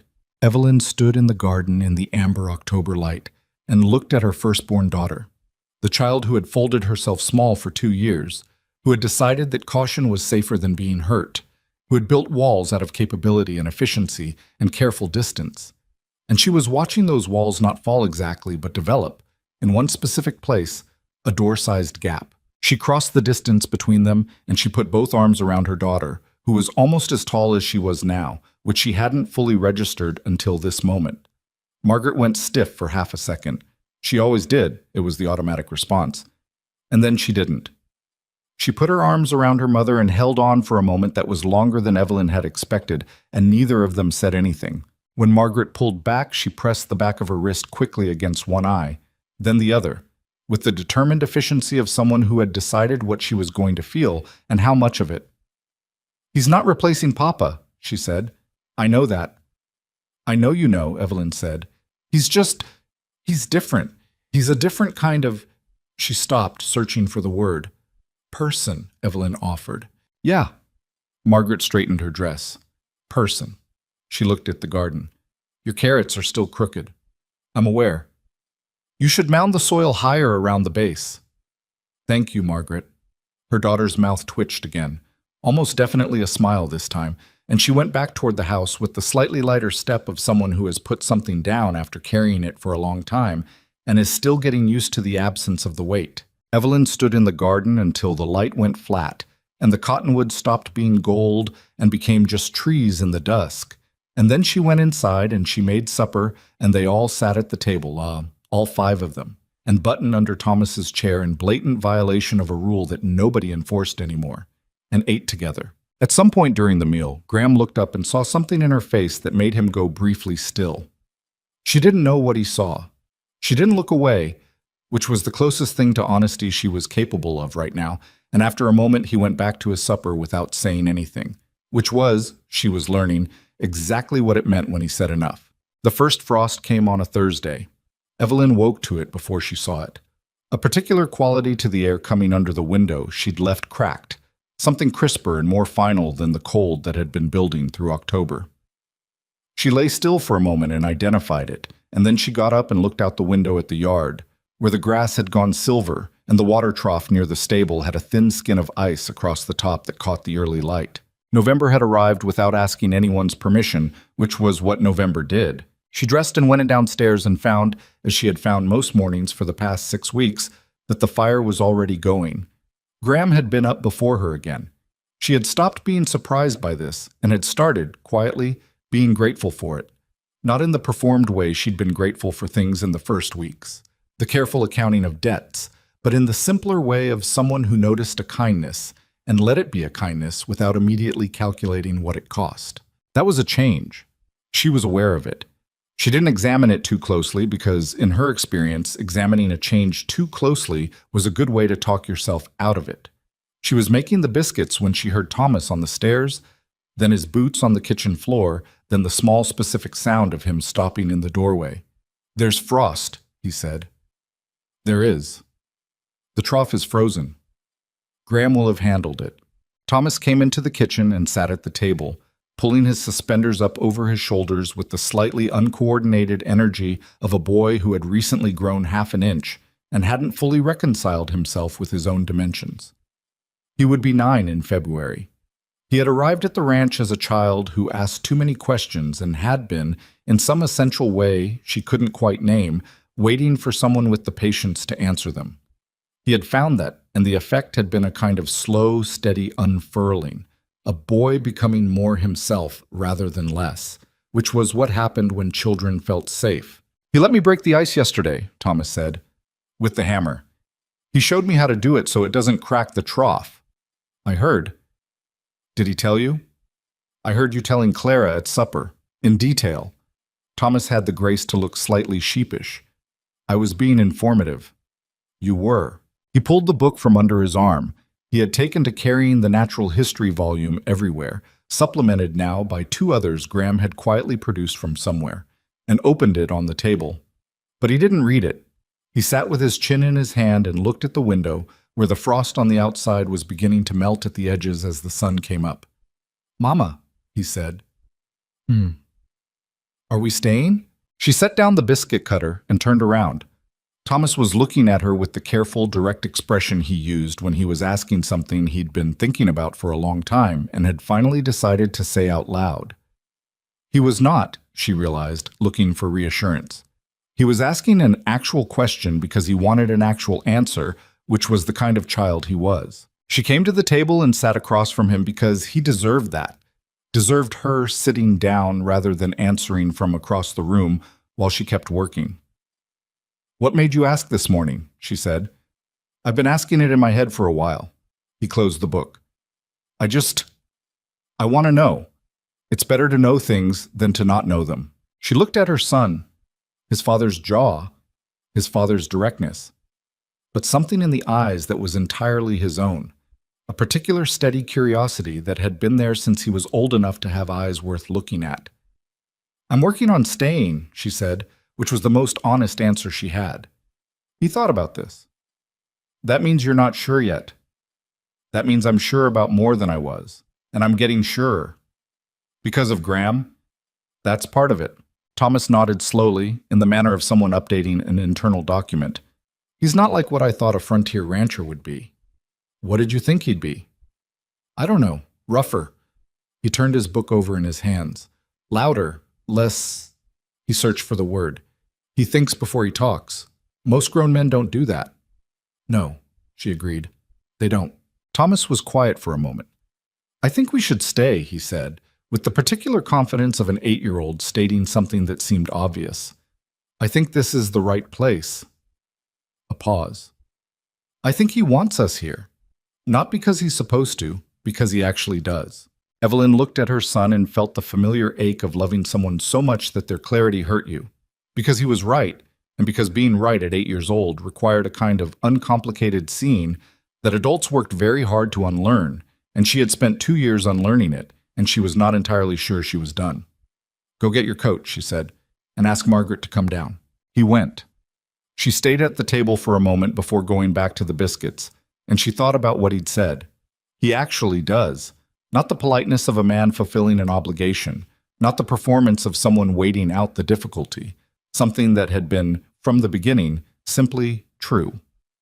She thought about the workshop at 4 a.m, the bookshelf that appeared without announcement, the stitches on June's seam, crooked and firm, the 12 miles in the dark. She thought about Robert. She had been doing that less lately, which produced in her a complicated feeling, not guilt exactly, but a kind of tender uncertainty, Like she wasn't sure whether the lessening was a betrayal or healing, or both simultaneously.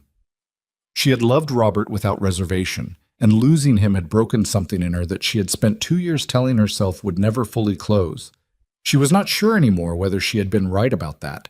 She was not sure the break was the permanent thing she'd convinced herself it was. That was the most frightening thing, not Graham. Graham had turned out to be a manageable kind of frightening. It was the possibility of her own heart that scared her most. The conversation happened the following evening, and it was not the conversation she had planned. She had not planned a conversation at all. It arrived the way things arrived in this house, without warning, out of the ordinary material of an ordinary evening, because that was where real things happened. Supper was finished. Claire had been put to bed early, still needing more sleep than usual in the aftermath of the fever. Thomas had retreated to his room with his books, which was where he spent most evenings now. Margaret had offered to do the dishes, which she did sometimes. Not from obligation, but from the particular desire of someone who needed to be useful while they were thinking about something. Evelyn had let her. She found Graham on the front porch. He was sitting on the step, not doing anything, which was unusual enough that it stopped her in the doorway for a second. He was just looking out at the dark yard, at the cottonwoods that had lost most of their leaves now, and the thin slice of moon that had appeared over the tree line. She came and sat on the step beside him, not quite the same distance apart as that first night weeks ago. Closer, but not so close it announced anything. She had been adjusting distances without fully acknowledging that she was doing it, and this was one of those adjustments. The night was cold and very still. "She's down?" he asked. Finally, she fought it. She always fights it. This was true. Claire had not, in all the weeks since their arrival, gone to bed without some version of a negotiation. It was one of the few places where her determined nature surfaced in an inconvenient direction. "She told me tonight that she doesn't need as much sleep as I think she does," Evelyn said. "What'd you say?" "I said she could take that up with me in the morning." Something shifted in Graham's expression that was as close to a grin as he usually got. A brief, unguarded loosening that appeared and disappeared quickly. She had learned to watch for it. They sat in the quiet for a moment. The cottonwoods moved without sound. The horses were settled. "Graham," she said. "Yeah." She had been composing this for several days. Not the exact words, she had never worked well from a script, but the general shape of what needed to be said. She had been carrying it around the way you carried something fragile, checking on it periodically to see if it had broken yet. "When I got off that stagecoach," she said, "I told you no man would want a wife who comes with 3 children, and you said—" "I said I'd always wanted a large family." "Yes." She looked at the slice of moon. "I didn't believe you." "I know. I spent a long time not believing you." She paused. "I've been waiting for you to show me I was right not to reach your limit, to decide we were too much." She stopped. "I think I'm still waiting, partly. I don't think that's something I can just turn off." He was listening. She could feel that he was listening the way he always listened, completely, without preparing his response while she was still talking. "But I've also been watching," she said, "every day. I've been paying attention to what you do when you don't think anyone's looking, because that's the only thing that actually tells you who someone is." She looked at her hands. "And what I've seen—" She stopped again because the next part was the part she'd been carrying carefully, and she needed to get it right.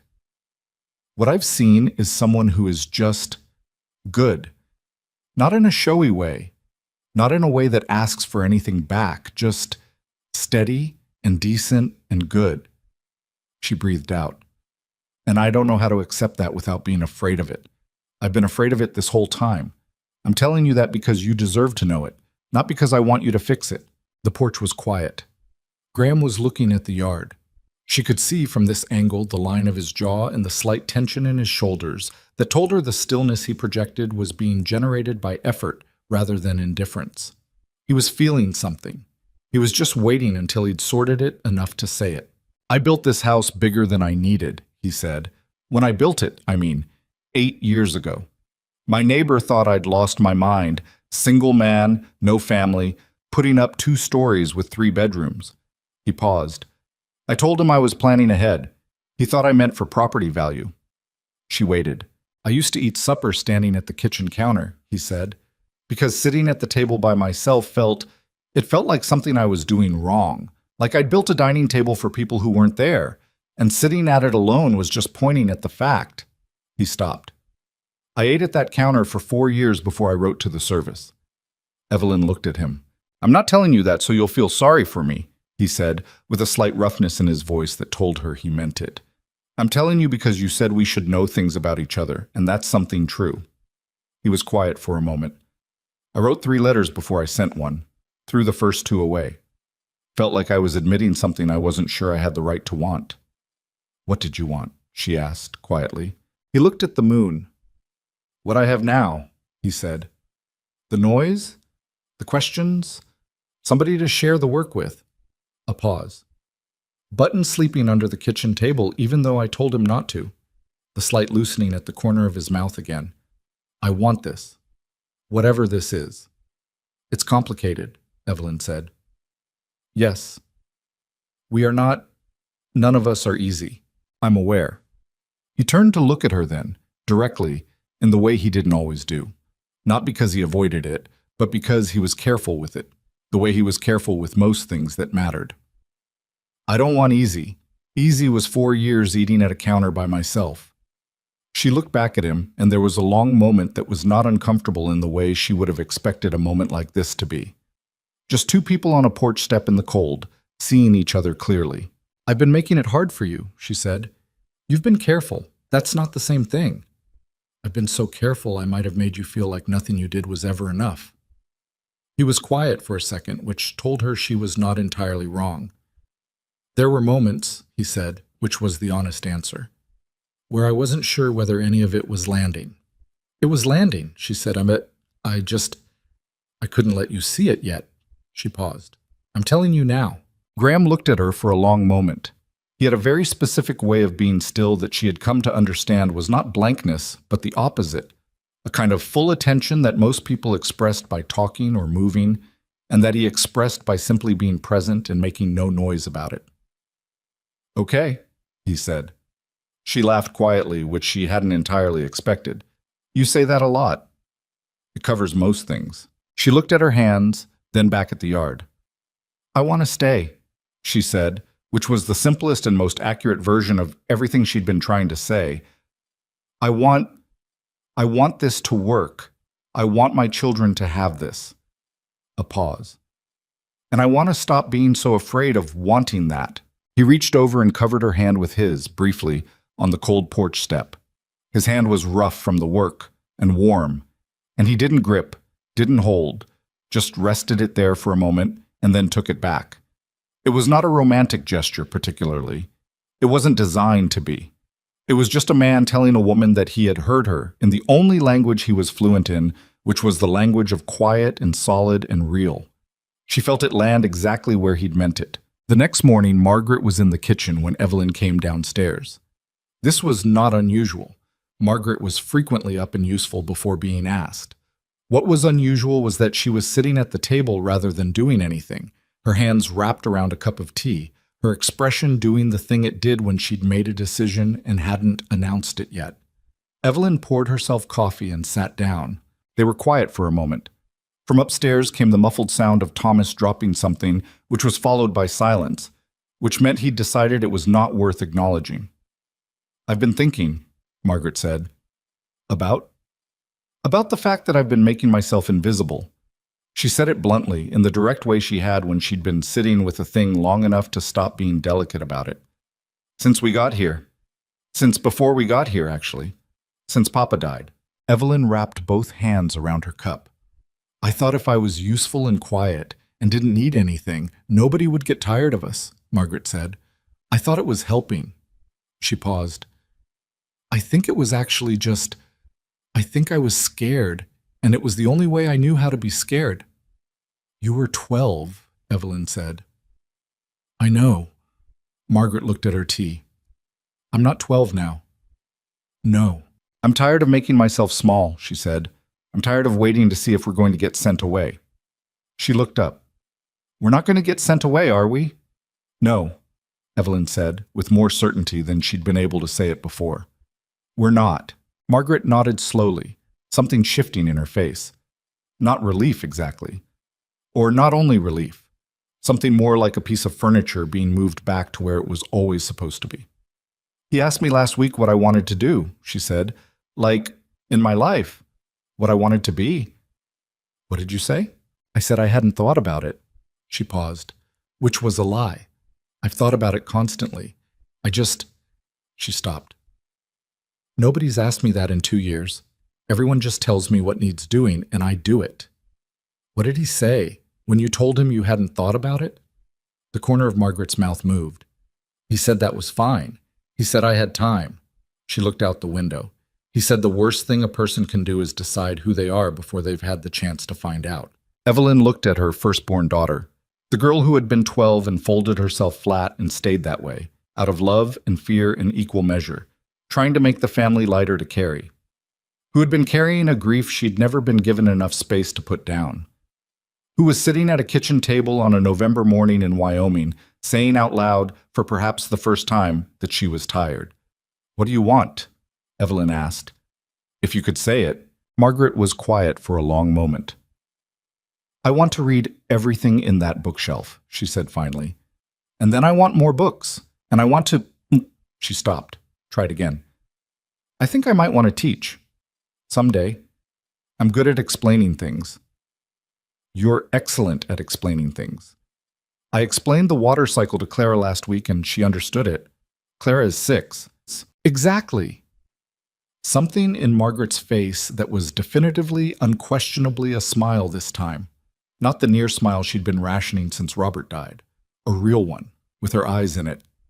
She's sharp, though. She asked me what happened to the water that evaporated from the ocean, and I said it formed clouds, and she said that seemed inefficient. Evelyn laughed. Actually laughed. The full version. And it sounded strange in the kitchen because it had been a while since she'd heard herself do it. Margaret laughed too, and it was a slightly rusty sound, like a door that hadn't been open in too long but opened now just fine. They sat at the table and finished their coffee and tea and let the morning come in around them, the November light low and pale through the window, the frost still thick on the north side of the yard where the sun didn't reach until midday. When Graham came in from the stable, he stopped in the doorway and looked at the two of them at the table, and something passed across his face that Evelyn had not seen there before. A full, unguarded expression that appeared and stayed instead of appearing and retreating. It was a man looking at something he had built a house for and waited years to see, and knowing that was what he was looking at. He came in and poured his coffee and sat down with them, and Thomas came thundering down the stairs a minute later, and Clara followed at her own deliberate pace carrying June, and they all sat around the table in the pale November morning, and Evelyn looked at the 5 of them, at Thomas arguing with himself about something in his book, at Clara explaining something to June in an undertone, at Margaret with her hands around her cup and the real smile still on her face, at Graham who was listening to all of it with the quiet attention he brought to everything that mattered to him. She felt the fear still. It was still there, in the back of her chest where she'd been keeping it. She was not going to pretend it wasn't. But it was smaller than it had been yesterday, and smaller than the day before that. And she understood, with the practical certainty of a woman who had survived 2 years of things she hadn't thought she could survive, that something that kept getting smaller was eventually going to run out of room. She drank her coffee. Outside, the frost was already melting where the sun touched it, and the yard was turning from silver back to its ordinary colors, which were not as striking but were solid and real, and there every morning when she looked out the window. That was enough. That was, she had decided, exactly enough. The wedding was on a Saturday in late November, and it was not a grand affair by any measure that the word grand had ever been applied to anything. Evelyn had not wanted grand. She had wanted real, which was a different thing entirely and considerably harder to arrange, in her experience. Grand was a matter of flowers and dress fabric and who stood where. Real was a matter of who was actually in the room and whether they meant it.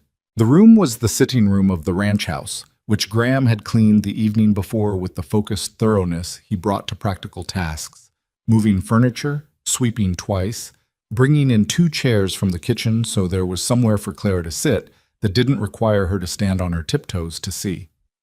He had done all of this without being asked and without announcing it, which was so consistent with who he was that Evelyn had simply watched him do it and felt the particular warmth that came from knowing someone's patterns well enough to recognize them. The judge who married them was a thin, unhurried man named Caldwell, who rode out from Millhaven on a horse that was markedly better than he was, and who performed the ceremony with the professional brevity of a man who had married a great many frontier couples, and understood that what they needed was the legal fact of it, not the performance. It was over in 11 minutes. What took longer was the part before. The standing in the sitting room with the morning light coming in the east window, Graham in his good shirt with the collar actually buttoned, Evelyn in the blue dress that was the best thing she owned, and the three children arranged beside them in the approximate formation of people who had been told to stand still and were managing it with varying degrees of success. Thomas had his hands clasped behind his back with the focused formality of someone attending an important occasion and determined to behave accordingly. Clara was holding June, which nobody had suggested she not do. Margaret stood on Evelyn's left side, straight-backed, her expression serious in a way that was not grief, but was adjacent to it. The face of someone marking a threshold, understanding what was on both sides of it. Judge Caldwell read his portion. Graham said what he was required to say in his quiet, even voice, looking at Evelyn directly the entire time. Evelyn said hers.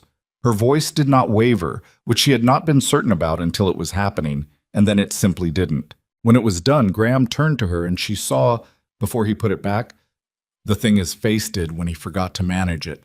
Not a dramatic expression, just the plain, unguarded fact of a man who had spent 8 years eating supper at a kitchen counter and was standing in his own sitting room with a wife and 3 children on a Saturday morning in November and knew exactly what that meant. She reached up and put her hand briefly against his jaw, which surprised him. She could feel the slight tension of it. And then she let it go, and they both turned back to the room. "Is that it?" Clara asked. "That's it," Evelyn said. Clara appeared to weigh this against some internal standard. "Can we eat now?" "Yes," Graham said. "We can eat now."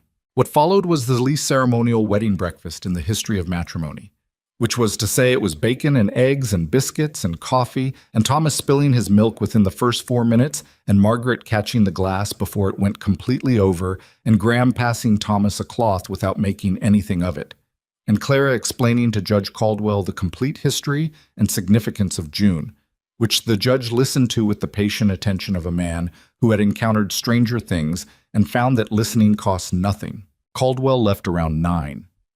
Button ate the piece of bacon that fell off Thomas's plate. Evelyn washed the dishes, and Graham dried them, which was not a division of labor they had explicitly established, but which had simply become, over the weeks, the way dishes got done in this house.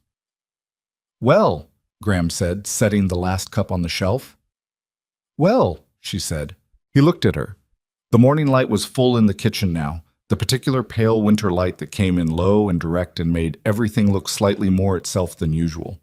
She looked back at him and thought about the woman who had stepped off a stagecoach in Millhaven with $6 and 3 children and a plan to take up as little space as possible, and she thought about how wrong that plan had turned out to be, and she was not sorry. "Same as yesterday," he said. "Mostly," she agreed. He nodded once and went out to the stable because the horses didn't care what day it was, and Evelyn stood in her kitchen, she let herself think it, without qualification, and listened to the house around her. Clara's voice from upstairs, the sound of Thomas's boots on the porch, Margaret somewhere, pages turning, same as yesterday. Mostly. The difference was in the architecture of it, not the surface, but the thing underneath, the weight-bearing structure. She had been living in this house for 3 months as a woman waiting to be asked to leave, and she was done with that now. Not because the fear had disappeared entirely. She was too honest with herself to claim that. But because she had decided, finally, actually decided, that she was going to live here fully, which meant taking up the space she was entitled to, which meant letting herself want things without immediately calculating whether the wanting was too much. It was harder than it sounded. She was aware of that. 20 years of the opposite habit did not dissolve in a morning, but she was going to work on it. The first test came 3 days later, and it came from the direction she should have anticipated and didn't. A woman named Helen Marsh, who who owned a small ranch 6 miles east with her husband, came by with a covered dish and the information that Millhaven knew about the marriage. This was not a surprise. News moved through frontier communities the way water moved through anything, along the path of least resistance, which in a small town was the path from one person's mouth to the next. What she hadn't expected was Helen Marsh's particular variety of friendliness, which contained, underneath the dish and the smile, a kind of avid curiosity about the specifics of the arrangement that Evelyn recognized immediately and had spent years learning to deflect. 3 children, Helen said, in the bright pointed way of a woman making a fact into a question. From before. Yes, Evelyn said, and Graham took all 3. Not a question this time. We're a family, Evelyn said. That's how families work. Helen looked at her for a moment with the expression of someone who had expected to find something more complicated and was slightly disappointed not to. Well, she said, yes, I suppose it is. After she left, Evelyn stood in the kitchen with the covered dish. It was an apple cake which smelled good and felt something she hadn't expected to feel. Not irritation at Helen Marsh, exactly. More like a clear, settled knowledge of who she was and what this was, and the complete absence of any need to justify it. Helen had been looking for a story. The story she'd been looking for was the one where 3 children and a widow and a rancher had a complicated, fragile arrangement with unclear edges. The story that actually existed was something different, and it didn't require Helen's understanding to be true. She cut the cake and put it on the table for when Thomas got in from the stable. December came, and with it the first serious snow. Evelyn had seen snow. She was not a woman who had been sheltered from weather, but she had not seen Wyoming snow before, which was a different animal from what she'd grown up with. Heavier, more committed, with a wind behind it that had been gathering speed since Canada and had not found anything significant to slow it down before it reached their fence line. The first real storm came on a Wednesday night. By morning, the yard was erased. Everything that had been distinct and separate was unified under white, and the world outside the window had contracted to what was visible from the porch, which was not much. The mountains were completely gone. The cottonwoods were shapes. Graham had prepared for it. She understood that now, looking back at the past 2 weeks. The extra hay in the barn, the stacking of firewood against the side of the house, the caulking he'd done around the kitchen windows one afternoon that she'd noticed but not thought much about. He had been reading the weather the way he read everything, quietly, ahead of time, without announcing what he knew until the knowing became relevant. The horses were already secured when Evelyn came downstairs. The house was warm. The woodbox was full. Thomas appeared at the top of the stairs and looked out the window and said, with the contained ecstasy of a child who has never seen anything so profoundly inconvenient and wonderful at the same time, "It's everywhere." "It is," Graham said from the kitchen doorway with his coffee. "Can we go out?" "After breakfast, dress warm." Thomas was already on his way back upstairs at a speed that suggested dressing warm was going to be a brief, optimistic process. Clara came to the window in her nightgown and pressed her nose against the cold glass and said nothing for a long moment. Then, "Everything's white." "Everything's white," Graham confirmed.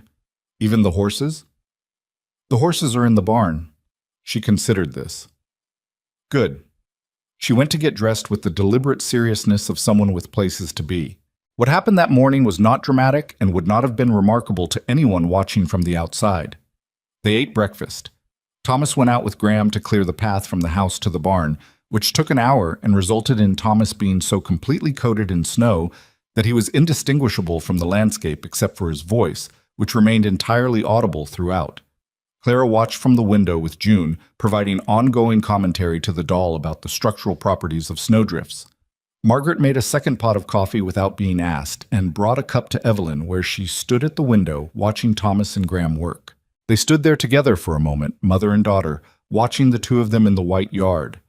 Graham working with steady efficiency, Thomas with enormous enthusiasm and moderate usefulness, both of them occasionally saying something to the other that was too muffled by the snow to hear from inside. "He likes him," Margaret said. "He does. It's good." A pause. Thomas needed that.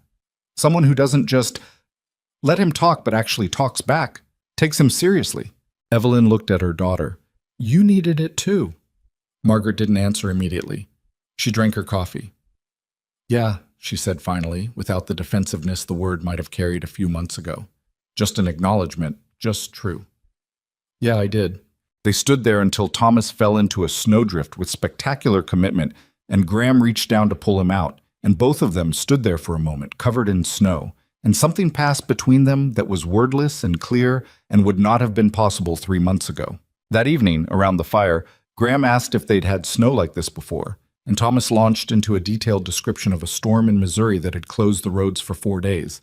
And Clara interrupted to correct a detail Thomas had gotten wrong, and Thomas disputed the correction, and the argument that followed was so completely ordinary.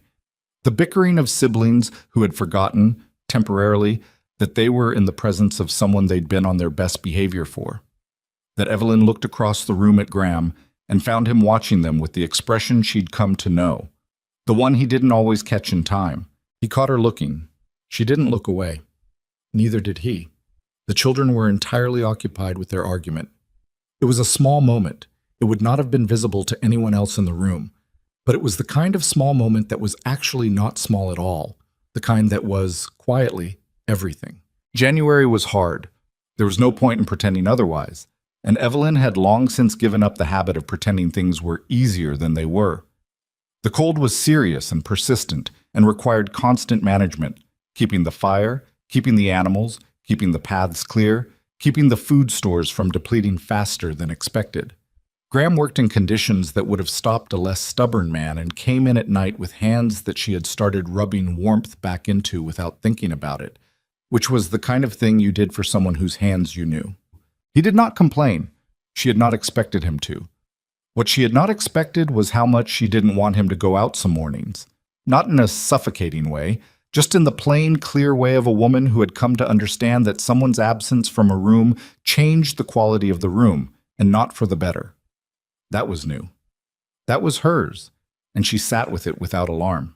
There was a night in January, the worst cold of the winter, when the temperature dropped to something that made the house's timbers contract and crack, and the wind found every imperfect seal and tested it, and they ended up all 5 of them in the sitting room with the fire built high because it was the warmest room. And warmth was not a matter of comfort that night, but of actual necessity. Graham fell asleep in the chair, which was something he never did. He was always the last to sleep, the one who checked the fire before going up, the one whose 4 hours of sleep happened in the deep part of the night rather than the evening.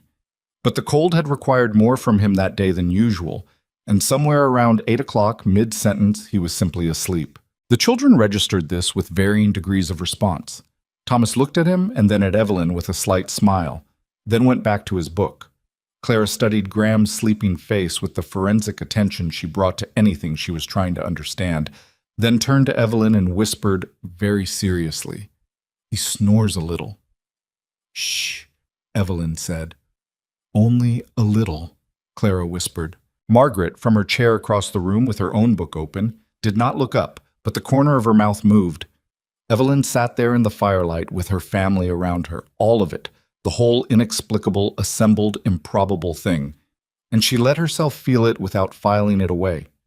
She had been filing things away her whole life, building the record, keeping the tally. She was letting some of it just be what it was. The fire shifted. Graham slept. Clara leaned against Evelyn's arm and was asleep herself within 10 minutes, June tucked under her chin, her breathing slow and even and untroubled in the way that was the particular gift of children who have finally decided they are safe. Thomas lasted another hour before his book dropped and his eyes closed. Margaret lasted longest, reading with the focused absorption of someone who had discovered that books were the place where her mind had enough room, and who was making up for 2 years of not having enough of them. At some point she closed the book and looked at the fire, and then she looked at Graham's sleeping face, and her expression was so complicated and so private that Evelyn looked away to give her the privacy of it. But she had seen, and what she had seen was not grief exactly, or not only grief, it was something more like the expression of someone doing difficult internal arithmetic, adding one thing to another, finding that the sum was not a betrayal, but an expansion, and sitting with the surprise of that. She had been watching all of them do that arithmetic for months. She had been doing it herself. It took the time it took. That was the thing nobody told you, how long it took, and how it didn't happen all at once, and how the heart was not a simple system that switched cleanly between states. It was a complicated, stubborn thing that moved in its own direction at its own speed, and all you could do was not get in its way. February came, and Thomas turned 9, and Graham took him to the stable on his birthday and let him lead Ezra, the Morgan, the difficult one, the one that had spooked at the dropped bucket all those months ago, through a full loop of the paddock. Thomas came back inside, vibrating with a satisfaction too large for his body to contain, and described every step of it twice, and the second telling was better than the first. He trusted you, Graham told him. Ezra doesn't trust easy. Thomas looked at him. Neither do the people in this family. It was so direct and so accurate that nobody said anything for a second. No, Graham said, but they get there. And that was when Margaret said it. She had come in from outside while this was happening. She had been to the barn to return a tool she'd borrowed, and nobody had asked her to return it today. She had just done it. And she was standing at the edge of the kitchen doorway with her coat still on and her hair windblown, and she had heard the last part. They get there, she repeated. Graham looked at her. She unwound her scarf from her neck. She got there, she said, with a slight tilt of her head toward Evelyn. Thomas got there. Clara's Clara. She decides things fast. She hung up her coat on the hook by the door, which was her hook, which she had claimed without anyone assigning it, which was one of the small permanent things that had happened without announcement. I got there too. She turned around. I know I made it difficult. Margaret, Evelyn started. I'm not apologizing, Margaret said clearly. I just want to say it out loud that I know. She looked at Graham. You didn't push. You could have. You didn't. A pause. That mattered. Graham looked at her. He let a moment go by before he answered, which was his way, the thing Thomas had described months ago, thinking before talking. You had good reasons for being careful, he said. I wasn't going to argue with that. Margaret held his gaze for a moment with the directness she'd inherited from somewhere in her lineage that Evelyn had never fully traced. We needed someone who wasn't going to argue with that, she said. So, she picked up her book from the table where she'd left it. Good that it was you. She went upstairs. Graham looked at Evelyn. Evelyn looked at Graham. Thomas looked at both of them with the expression of a boy who was going to be asking questions about this conversation later and was giving them fair warning. She's something, Graham said. She is, Evelyn agreed. She's going to run something someday. A school, or a county, or something. I know. Evelyn felt the particular pride that lived in the specific place behind the sternum, the kind that ached a little because it was too large for the space. She's been that way since she was small. We just had a rough few years. Past tense, he said. She looked at him. Rough few years, he said. Past tense. She thought about that. About the specific weight of past tense. The way it sat differently from present tense, with more air around it. The way it allowed you to turn and look at something rather than being inside it. Past tense, she agreed. What happened after that was not a single moment, but an accumulation of them, which was how most real things were built. Spring came back to Wyoming in the particular way spring came there, without gentleness, announcing itself through mud and snow melt and the sound of the creek running fast. And then one morning, the cottonwoods showed the first suggestion of green and the world changed its mind about being winter. Thomas took on more of the stable work, real work now, not observed work. Graham showed him how to assess a horse's gait for lameness and how to tell by the smell of the hay whether it had gotten damp during storage. And Thomas absorbed all of it and asked 43 questions per lesson and remembered everything. There was a boy becoming a horseman somewhere in that process, slow and uneven and absolutely real. Clara, who had spent the winter in a sustained investigation of every corner of the ranch that was accessible to a 6-year-old with a determined personality, declared in March that the patch of ground behind the kitchen garden was going to be her garden. Nobody had given it to her. She had assessed the available options and made a unilateral decision. She began preparing it with the small shovel Graham produced from the workshop without comment, and she consulted with Evelyn about what to plant, and she made a plan in the serious, methodical way she made all plans, and then she executed the plan with imperfect but committed results. She grew carrots that were mostly straight and beans that came up tangled, and 3 kinds of flowers she'd chosen herself, and she approached the entire enterprise with the satisfaction of someone who has discovered that she is capable of making things grow. June presided over the garden from a spot near the fence. Button supervised from a comfortable distance. Graham, walking by one afternoon, stopped and looked at the beans. "They're coming in," he said. "They're confused," Clara told him seriously, "but they're trying." "That's most things," he said. She looked up at him. She had been doing this periodically for months now, studying him with those dark eyes that missed nothing, updating whatever internal assessment she was running. "Graham," she said. "Yeah. I think you're a good person." He was quiet for a moment. "I think you're a good person too." She appeared to accept this as a satisfactory exchange of information and went back to her beans. He stood there a second longer, and then he walked on.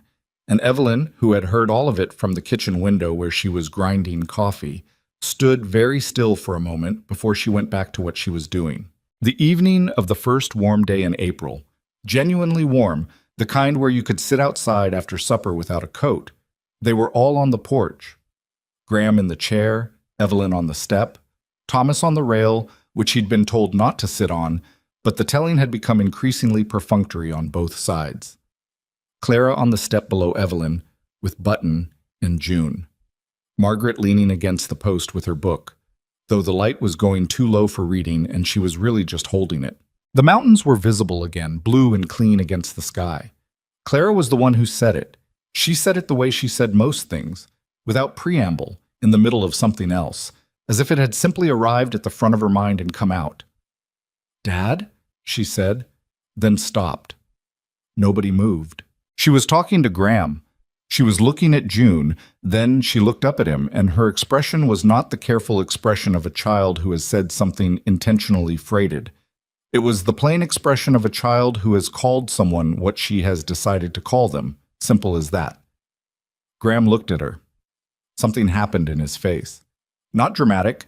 He was not a dramatic man, but something that he did not catch in time or try to. "Yeah," he said quietly. "The beans are going to need more water tomorrow," she said. "The ground was dry today." "I'll get to it," he said.